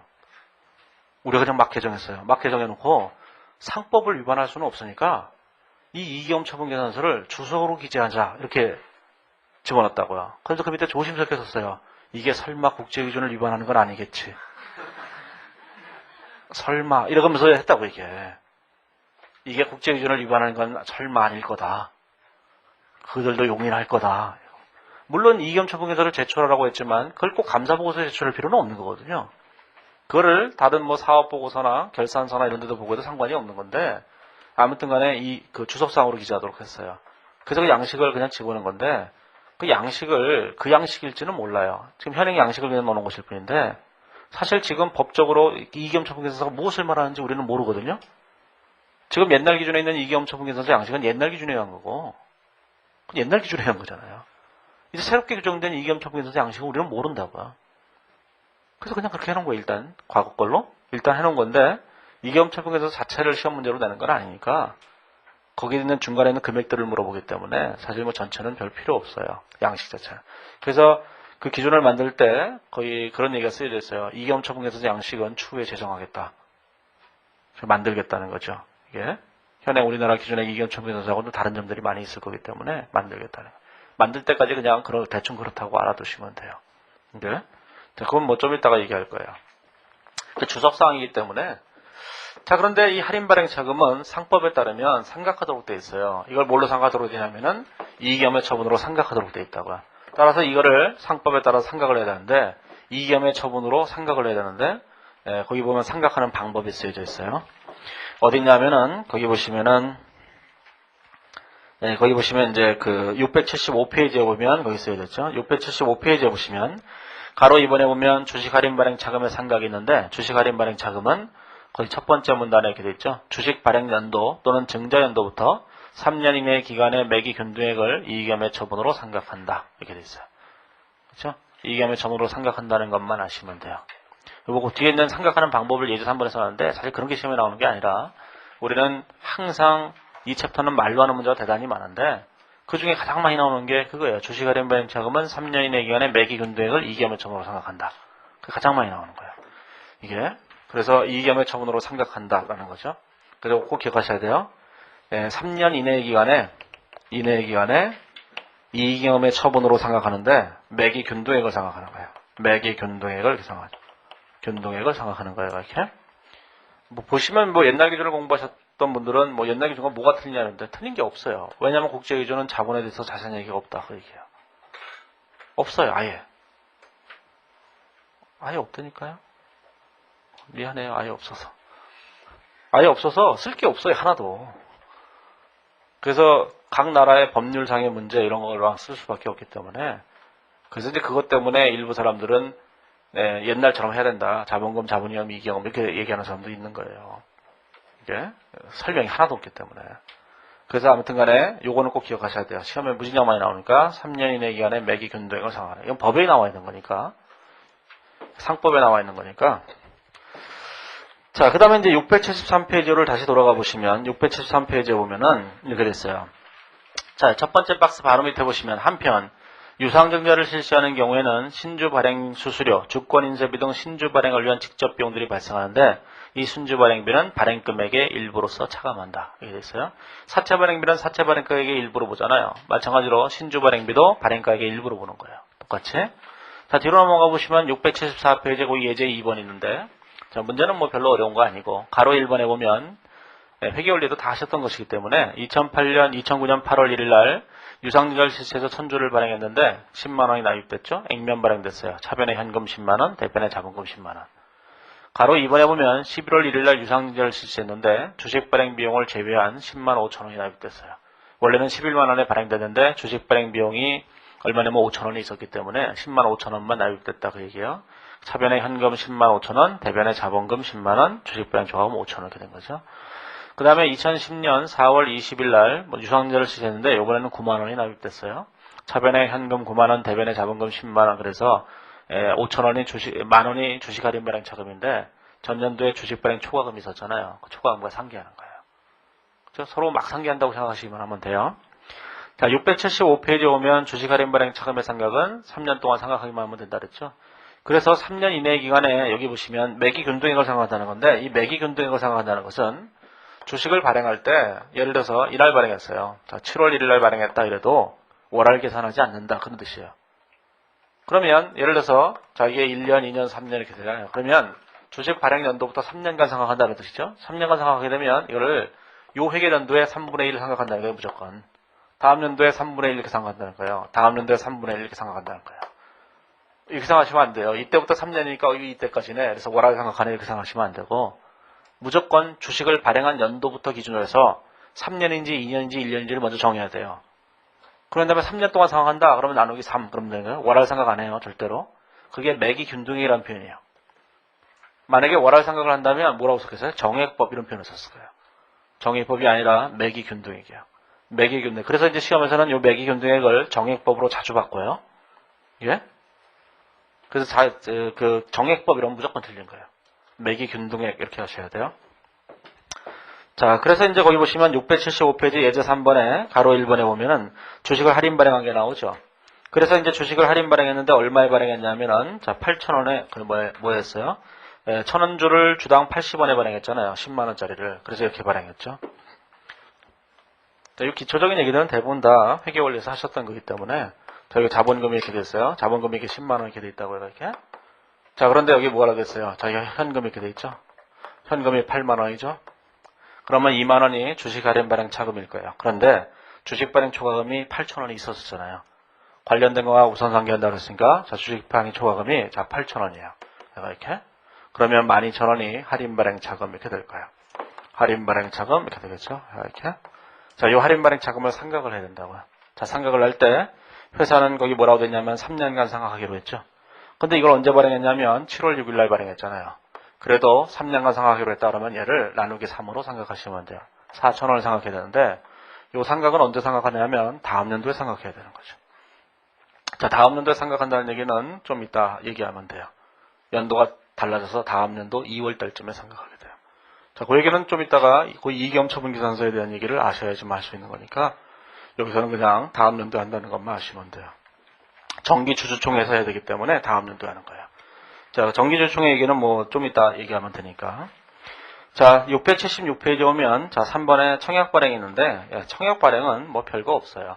우리가 주식을 일반적으로 발행할 때 그냥 일시불로 돈을 내고 발행하는데 신주 청약 발행이라고 하는 것은 일부를 미리 내고 계약금을 내고 잔금을 나중에 내겠다는 뜻이에요. 이 자체가 회계 처리적으로는 별로 중요하지 않아요. 별로 중요하지 않은데 이제 뭐냐면은 자, 우리가 이제 일반적으로 주식을 발행할 때 이렇게 발행하잖아요. 차변의 현금. 자, 차변의 현금 100원. 여기다가 자본금 100원 이렇게 발행하겠죠. 뭐 좀 그러면 이제 예를 들어서 200원. 자, 주식 발행 초과금 200원, 100원 이렇게 발행할 거예요. 틀림없이 이렇게. 자, 이렇게 발행하는 것이 주식의 일반적인 발행이라고. 근데 이 주식을 발행할 때 대금을 받을 때 나눠서 받는 거예요. 우리가 아파트를 살 때 계약금, 중도금, 잔금으로 사듯이 주식을 발행할 때도 일단 계약금을 미리 조금 받고 나중에 잔금을 나중에 받는 거라고요. 그러면 잔금을 받기 전에는 주식을 발행해 줄 수가 없거든요. 주식을 나중에 잔금을 받고 난 다음에 주식을 발행해 줄 거니까 제일 처음에 이 현금 200원 중에서 20원을 먼저 받았다 그러면은 요거는 뭐냐요? 나중에 주식을 발행해 주기라고 증거금으로 받은 거예요. 그걸 우리는 신주청약 증거금이라고 한다고요. 신주청약 증거금 이렇게 얘기하는 거죠. 증거금 20원 이렇게 된 거예요. 이렇게. 자, 그리고 난 다음에 이 신주청약 증거금이라고 하는 금액이 나중에 뭐가 될 거냐면 주식의 발행가액으로 대체될 거예요. 나중에 주식을 발행할 때 이제 180원만 더 받으면 되잖아요. 그래서 이번에 자, 현금 180원만 이렇게 더 받게 되면 180원만 더 받으면 우리가 자본금과 주식 발행 초과금으로 100원과 자 100원을 이렇게 발행할 수 있겠죠.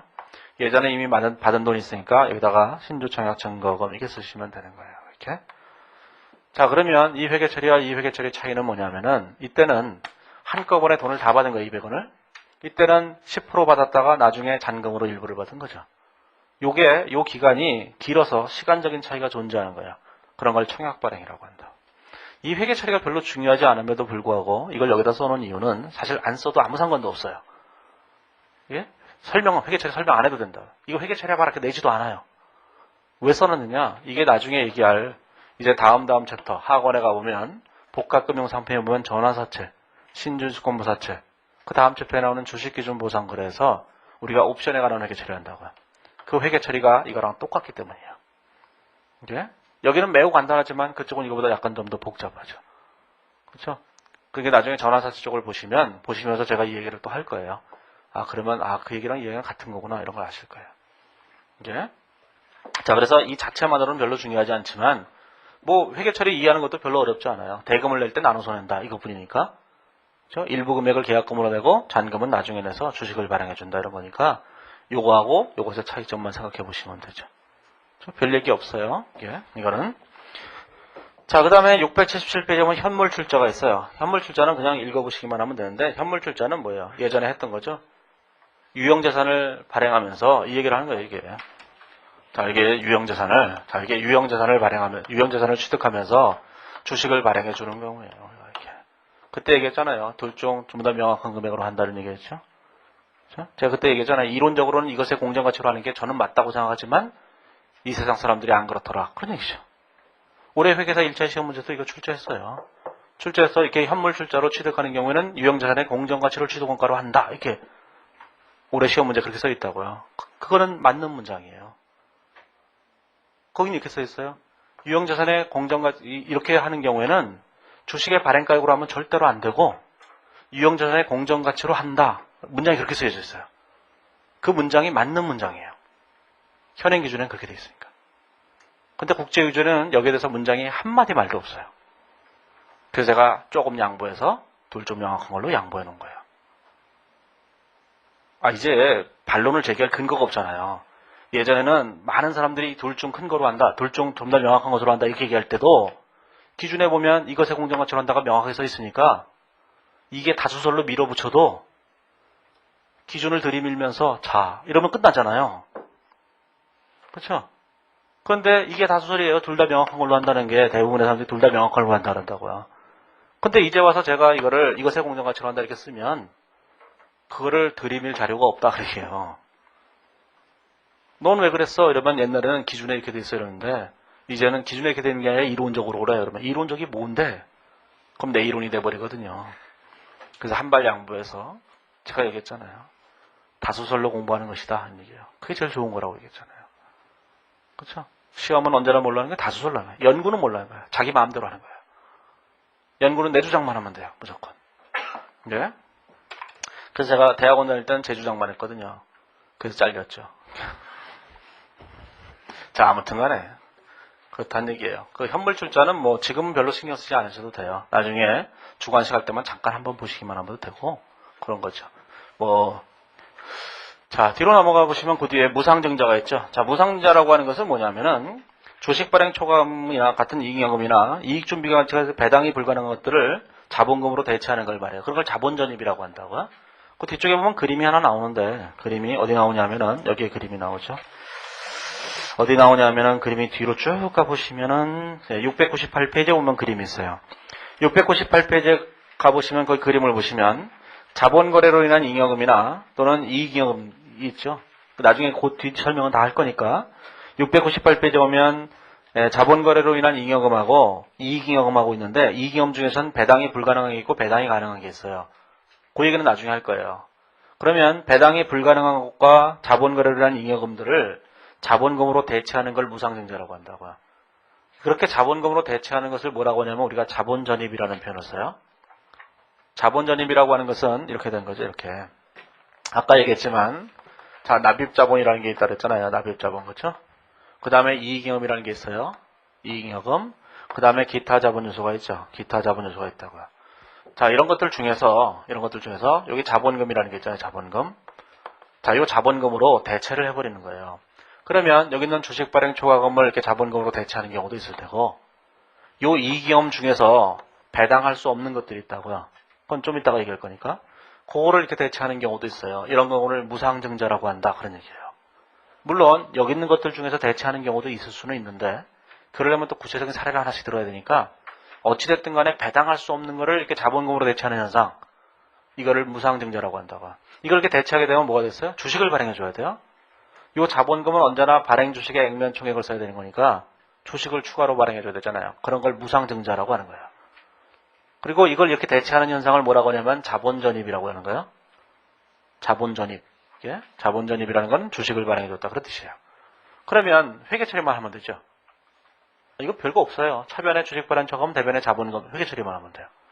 이게 그래서 거기 보시면 얘가 그냥 간단하게 이렇게 쓰여져 있잖아요. 앞에 보시면 다시 앞으로 돌아가 보시면 어디냐면은 자 677페이지면 무상증자가 거기 박스에 보시면 나와 있죠. 자, 주식 발행 초과금을 자본전입하면 주식 발행 초과금을 줄이고 자본금을 늘리고, 이익준비금을 자본전입하면 이익준비금을 줄이고 자본금을 늘리고. 대체만 하면 돼, 단순하게. 자, 뒤로 넘어가 보시면, 자, 그래서 이제 표 14-1에 보면 유상자, 무상자를 비교해 놨어요. 비교해 놓은 걸 한번 보시면 되죠. 이게. 자, 그래서 표 14-1을 보시면, 14-1도 좀 틀렸네. 거기 보시면 기타 자본 요소가 있는데, 기타 자본 요소에서 그 무상증자 쪽에 가보면 재원이 주식 발행 초과금인 경우에 감소 이렇게 되어 있잖아요. 주식 발행 초과금은 아까 그 납입자본으로 표시한다 그랬잖아요. 그러니까 그거 지워버리시면 돼요. 재원이 주식 발행 초과금의 경우에 감소 이렇게 하는 걸 지워버리시고 이렇게 그건 지워버리세요. 근데 재원이 다른 거라면 감소할 수 있겠죠. 기타 자본 요소 중에 다른 게 있다면 감소할 수 있을 거예요. 주식 발행 초과금이라면 납입자본이 대체되는 거니까 그건 아니고, 그래서 그거는 좀 지워버리시면 돼요. 구체적으로 뭐 그걸 세부적인 내용마다 다 틀리기 때문에 그걸 일일이 하나씩 공부하실 필요는 없어요. 그 표는 그냥 간단하게 요약해 놓은 것에 불과하기 때문에 그 표를 공부하지 마세요. 왜냐하면은 그 경우의 수가 워낙 많아서 뭐라고 얘기할 수가 없어요. 그래서 옛날에 제가 만들어 놓은 표에서도 공부하지 말라 그랬거든요. 그냥 정리를 한번 해본 것일 뿐이에요. 다만 뭐예요? 증자할 때는 자본금이 증가하는 것이다. 그런 얘기예요. 그것만 일단 알아두시면 돼요. 자, 그 밑에 4번에 유상감자가 있어요. 자, 유상감자가 있어요. 유상감자. 자, 이제 유상감자가 있는데, 자, 유상감자를 어떻게 할 것인가 라는 거죠. 자, 유상감자를 하게 되면, 자, 유상증자 말고 유상감자가 있어요. 감자. 자, 우리가 유상감자를 어떻게 할 것인가를 생각해 보세요. 자, 유상감자라고 하는 것은 발행한 주식을 소각해서 없애버리는 걸 감자라고 한다고요. 그러면 주식을 발행했는데 그거를 소각해서 없애버린다면 우리가 이제 감자라고 하는데, 그러면 자, 우리가 현금으로 주식을 사와서 걔를 소각해버리는 거예요. 그러면 사채를 상환하는 거랑 똑같겠죠? 사채를 상환할 땐 사채를 없애버리잖아요. 그래서 여기다가 자, 자본금과 이렇게 없애버리면 돼요. 자본금과 이렇게 없애버리면 되죠?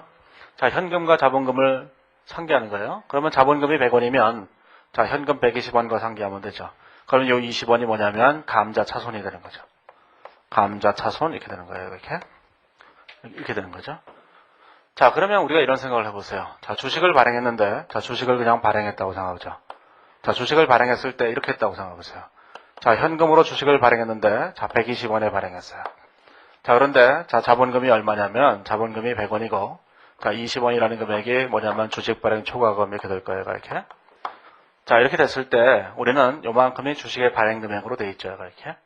자, 이 금액을 우리가 주식을 사서 소각을 하는데, 그걸 감자라고 하는데, 그럼 주식을 해서 소각할 거 아니겠어요? 그러면 현금으로 얼마를 주냐면 현금으로 130원을 주고 우리가 소각했다고 생각해보세요. 이때 우리는 요 자본금만 없애야만 하는지, 자본금만 없애서 요 100원을 없애서 30원을 감자 차손이라고 이렇게 써야만 하는지 첫 번째 생각을 해보고, 자, 또 하나의 생각을 해보면 이런 생각을 해보셨어요. 현금으로 자 130원을 없애버리는데, 옛날에 있었던 주식을 발행할 때 120원에 발행했으니까 120원을 다 없애버리고 나머지를 감자차손으로 하는 방법이 있을 거라고요. 자, 그래서 여기다가 자본금으로 자 100원이고, 자, 여기 20원이 주식 발행 초과금이에요. 초과금. 자, 그러면 10원이 얼마 되냐면 감자차손 이렇게 계산될 거예요. 이렇게 계산될 거예요. 자, 그러면 이 두 가지 방법이 존재한다고 할 때 이 두 가지 방법 중에 어떤 방법을 선택할 것인가라는 거죠. 자, 미국은 이 방법을 선택해요. 2번이라는 방법을. 우리나라는 기존에 1번이라는 방법을 선택해요. 자, 그런데 국제기준은 아무 얘기도 없어요. 아무 얘기도 없다 그랬죠. 그럼 어떻게 해야 되겠어요? 그냥 대충 해야죠. 그런데 이런 생각을 해보세요. 어떤 생각을 해보냐면은, 자, 이렇게 회계 처리를 하는 것이 저는 옳다고 봐요. 왜 그러냐면은 우리나라에서 만약에 이렇게 회계 처리를 했다는 얘기는 무슨 뜻이냐면 이런 뜻이거든요. 이런 회계 처리를 했다는 거는 이런 회계 처리의 생략이에요. 뭐냐면은, 자, 대변의 현금이 130원이거든요. 이렇게. 그러면, 자, 자본금이 100원이죠? 100원이죠? 자, 그 다음에 감자차손이 얼마예요? 감자차손이 30원이 된 거예요. 이렇게. 그리고 이 감자차손이라고 하는 금액이 있을 때, 이 감자차손을 주식발행 초과금과 상기해버리는 거예요. 그러면, 자, 여기다가 주식발행 초과금과 초과금이 20원과 감자차손을 이렇게 상기해버린 거죠.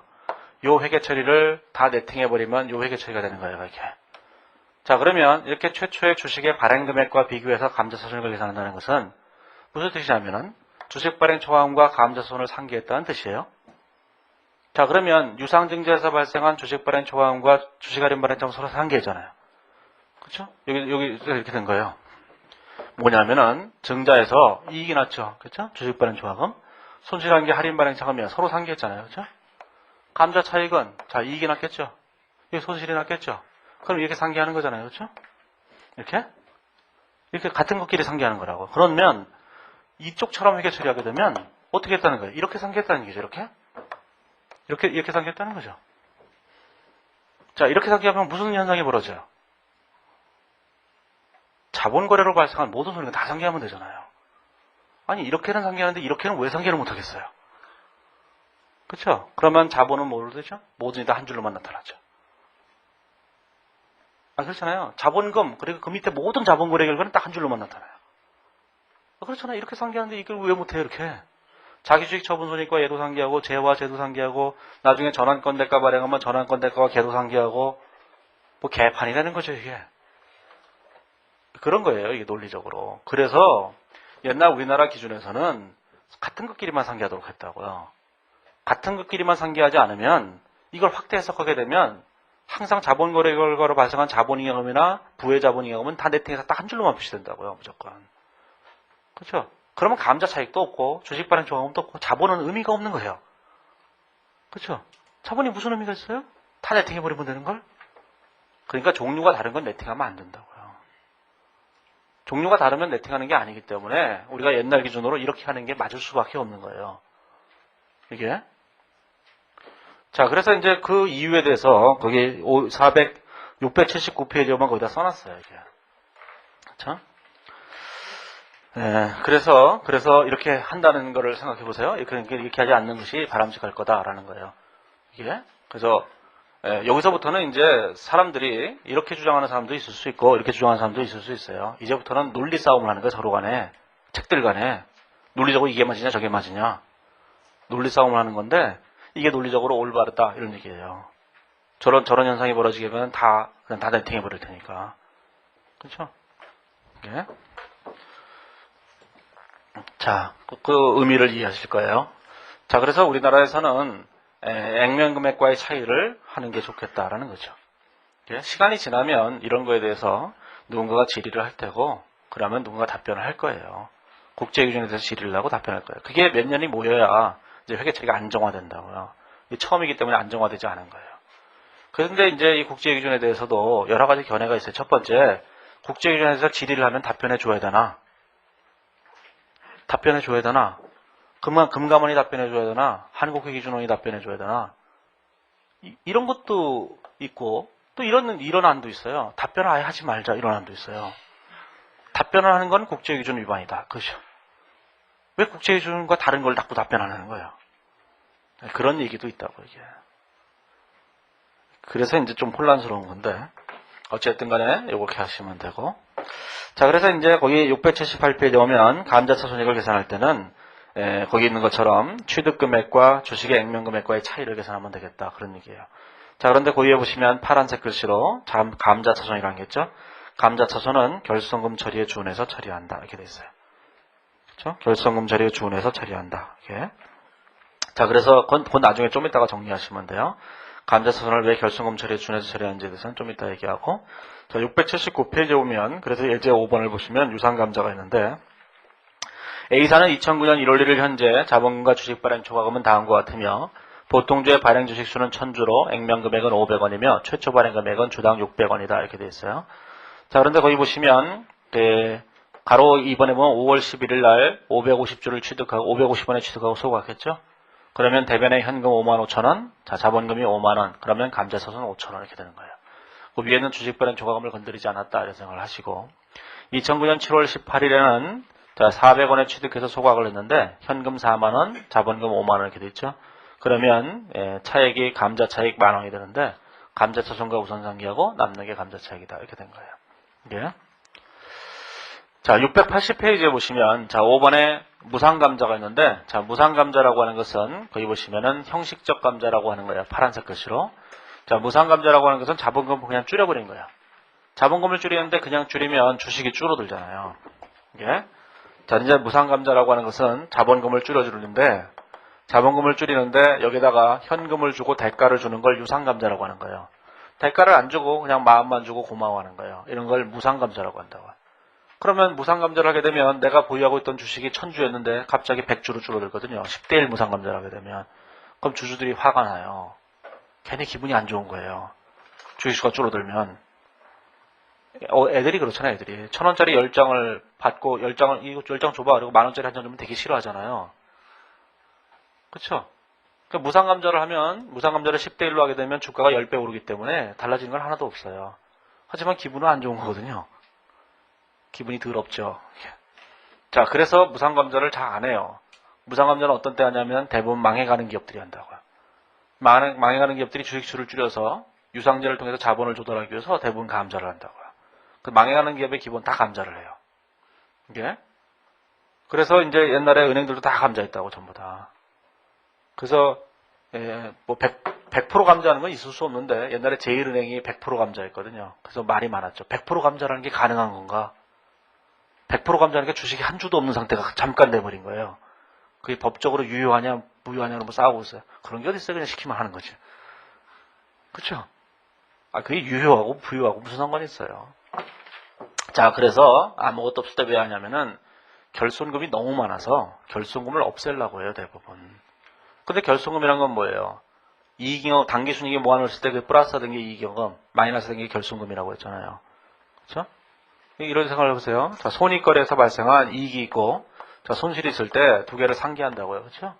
상기해서 이쪽에 잔액이 발생하면 2월 이익잉여금, 이쪽에 잔액이 발생하면 결손금 이렇게 되는 거예요. 이게 너무 많아서 얘를 없애려고 하는 거예요. 자본금을 줄여버리고 여기다 2월 결손금을 이렇게 없애버려요. 결손금을. 그러면 여기다가 감자 차익이 발생한다고. 금액을 정확하게 맞춰서 하지 못했을 테니까 이익이 발생하게 돼요. 그래서 이 무상감자는 감자 차익만 발생해요. 손실은 절대로 발생할 수 없어요. 옛날에 그것도 시험에 출제했었어요. 그래서 형식적 감자라고 하는데 이 형식적 감자는 감자 차손이 발생할 수 없다라는 걸 아셔야 돼요. 이게 그렇죠? 이렇게 되잖아요. 이렇게 요 대가가 없어요. 항상. 그러면 이게 감자 차익이 되겠죠. 이렇게 대가가 없는데 잔액이 이쪽에서 줄 수는 없잖아요. 그래서 항상 감자 차손만 발생하는 거예요. 자, 그 밑에 보면 유상감자, 무상감자를 표 14-2에 해놨는데 그 표도 별로 신경 쓰지 마세요. 예? 경우의 수가 너무 많아서 별로 신경 쓸 필요 없어요. 그냥 그 앞에 있는 문장을 보시면 되죠. 자, 6번에 전환우선주가 있어요. 자, 전환우선주가 있는데 전환우선주는 뭐가 되는 거냐면은 전환우선주는 뭐가 되냐면은 그 보통주로 전환될 수 있는 우선주를 전환우선주라고 한다고요. 자, 그런데 이 전환우선주에 대해서는 별로 신경 쓸 게 별로 없는데 그냥 말로만 하나 아시면 되는데 자, 전환우선주는 우선주로 보통주로 전환할 수 있는 우선주를 말해요. 제일 처음에는 우선주로 발행했는데 이 우선주를 소유하고 있는 사람이 권리를 행사하면 보통주랑 바꿔줘요. 그런 걸 전환우선주라고 한다고요. 따라서 이 전환우선주는 복합금융상품이 돼요. 복합금융상품이라고 하는 것은 두 가지 금융상품이 섞여 있다 그런 뜻이에요. 그럼 두 가지 금융상품이 섞여 있는데 뭐가 섞여 있느냐? 우선주라고 하는 금융상품하고 지분상품하고 이거에다가 전환권이라고 하는 권리하고 이게 두 개가 섞여져 있는 거예요. 자, 그런데 이 우선주는 자본이에요, 자본. 그 다음에 이 전환권이라고 하는 것은 보통주로 바꿔줄 수 있는 권리이기 때문에 이것도 자본이에요. 주식을 살 수 있는 권리예요. 아까 얘기했던 신주청약 증거금의 증거금 같은 거라고요, 이게. 예? 그래서 이게 자본이에요, 자본. 그러면 이 전환권의 가치를 별도로 계산할 거냐 말 거냐가 가장 논쟁인데 별도로 계산해봤자 얘도 자본이죠. 별도로 계산하지 않아도 그냥 자본이에요. 그래서 구분의 실익이 없기 때문에 전환권의 가치를 인식하지 않는다라는 거죠. 전환우선주는 그 한 줄만 알면 돼요. 전환권의 가치를 인식하지 않는다. 오른쪽에 보면 예제 있죠? 아실 필요 없어요. 아셔도 살아가는데 별 도움도 안 돼요. 시험에 안 나와요. 그게 뭐예요? 대체만 하면 되는데 단순하게. 그렇죠? 전환권을 행사했다 그러면 뭐예요? 우선주 자본금을 보통 자본금으로 대체만 하면 돼요. 그게 별 실익이 없다고요, 별로. 이게 별로 실익이 없어요. 자, 그래서 이제 예제 6번에 보면 전환우선주는 그 예제 6번이 있는데 그건 별로 신경 쓰지 않으셔도 돼요. 안 보셔도 돼요. 그냥 680페이지에 있는 전환권의 가치를 인식하지 않는다는 파란색 글씨만 아시면 된다고. 자, 그런데 7번에 보면 상환우선주라는 게 있는데 이 상환우선주가 국제기준에 있는 아주 특이한 거예요. 이게. 자, 그런데 이제 이 상환우선주는 부채로 분류하는 상환우선주가 있고 자본으로 분류하는 상환우선주가 있는데 국제기준에서는 자본으로 분류하는 상환우선주에 대해서는 별 언급이 없어요. 그럼에도 불구하고 685페이지에 오면 가로 2번에 보면 자본으로 분류되는 경우로 써놨는데 이건 현행 기준대로 써놓은 거예요. 지금은 안 보셔도 된다고 생각해요. 왜 써놨느냐? 이게 상법에 있는 거기 때문에 언젠가는 회계 처리를 규정해 줄 거라고 생각을 해요. 그래서 그냥 써놓은 건데 국제기준에 없으니까 얘기했잖아요. 국제기준만 시험에 낸다. 그렇게 얘기해도 안 믿는 사람들이 있어요. 그래서 오늘 아침에 그 종합반 수업하는 사람들한테 제가 복사해서 나눠줬거든요. 예? 아직 안 나눠줬나? 아무튼 복사해서 나눠주려고 작년 2008년 7월 달인가 2008년 4월 달인가 금융감독을 해서 회의를 했어요. 회의를 해서 뭘 낼 것인가? 국제기준만 낼 것인가? 현행기준과 합쳐서 낼 것인가? 아니면 현행기준만 낼 것인가? 이걸 회의를 했다고요. 회의를 하면서 처음 생각은 두 개를 섞어서 낸다 이런 생각을 했었던 것 같은데 회의 결과 교수들이 다 그랬다는 거예요. 국제기준만 내자고. 그래서 거기 보면 나와 있어요.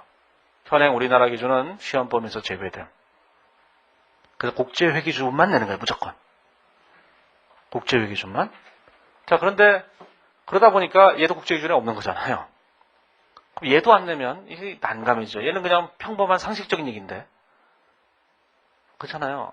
이게 국제기준이 자본에 관한 얘기가 별로 없다고 해서 자, 주식을 발행했다 회계 처리해봐라. 이걸 안 낸다면 이건 너무 슬픈 얘기잖아요. 이건 이제 회계 원리적인 상식의 얘기니까 상식의 얘기는 내는 거고 이 복잡한 것 같은 것들은 기준에 없는 건 낼 수 없을 거다라는 거예요. 그래서 거기는 자본으로 분류되는 경우는 하실 필요 없어요. 자본으로 분류되는 경우는 하실 필요 없고 제가 좀 이따가 이제 그걸 왜 설하는지 잠깐 얘기하고 중요한 거는 금융부채로 분류되는 게 중요한 거예요. 그건 국제기준에 있어요. 금융부채로 분류되는 게. 자, 그래서 이제 681페이지부터 상환우선주부터 얘기를 해야 되는데, 자, 거기는 잠시 쉬었다가 얘기를 하죠. 상환우선주부터.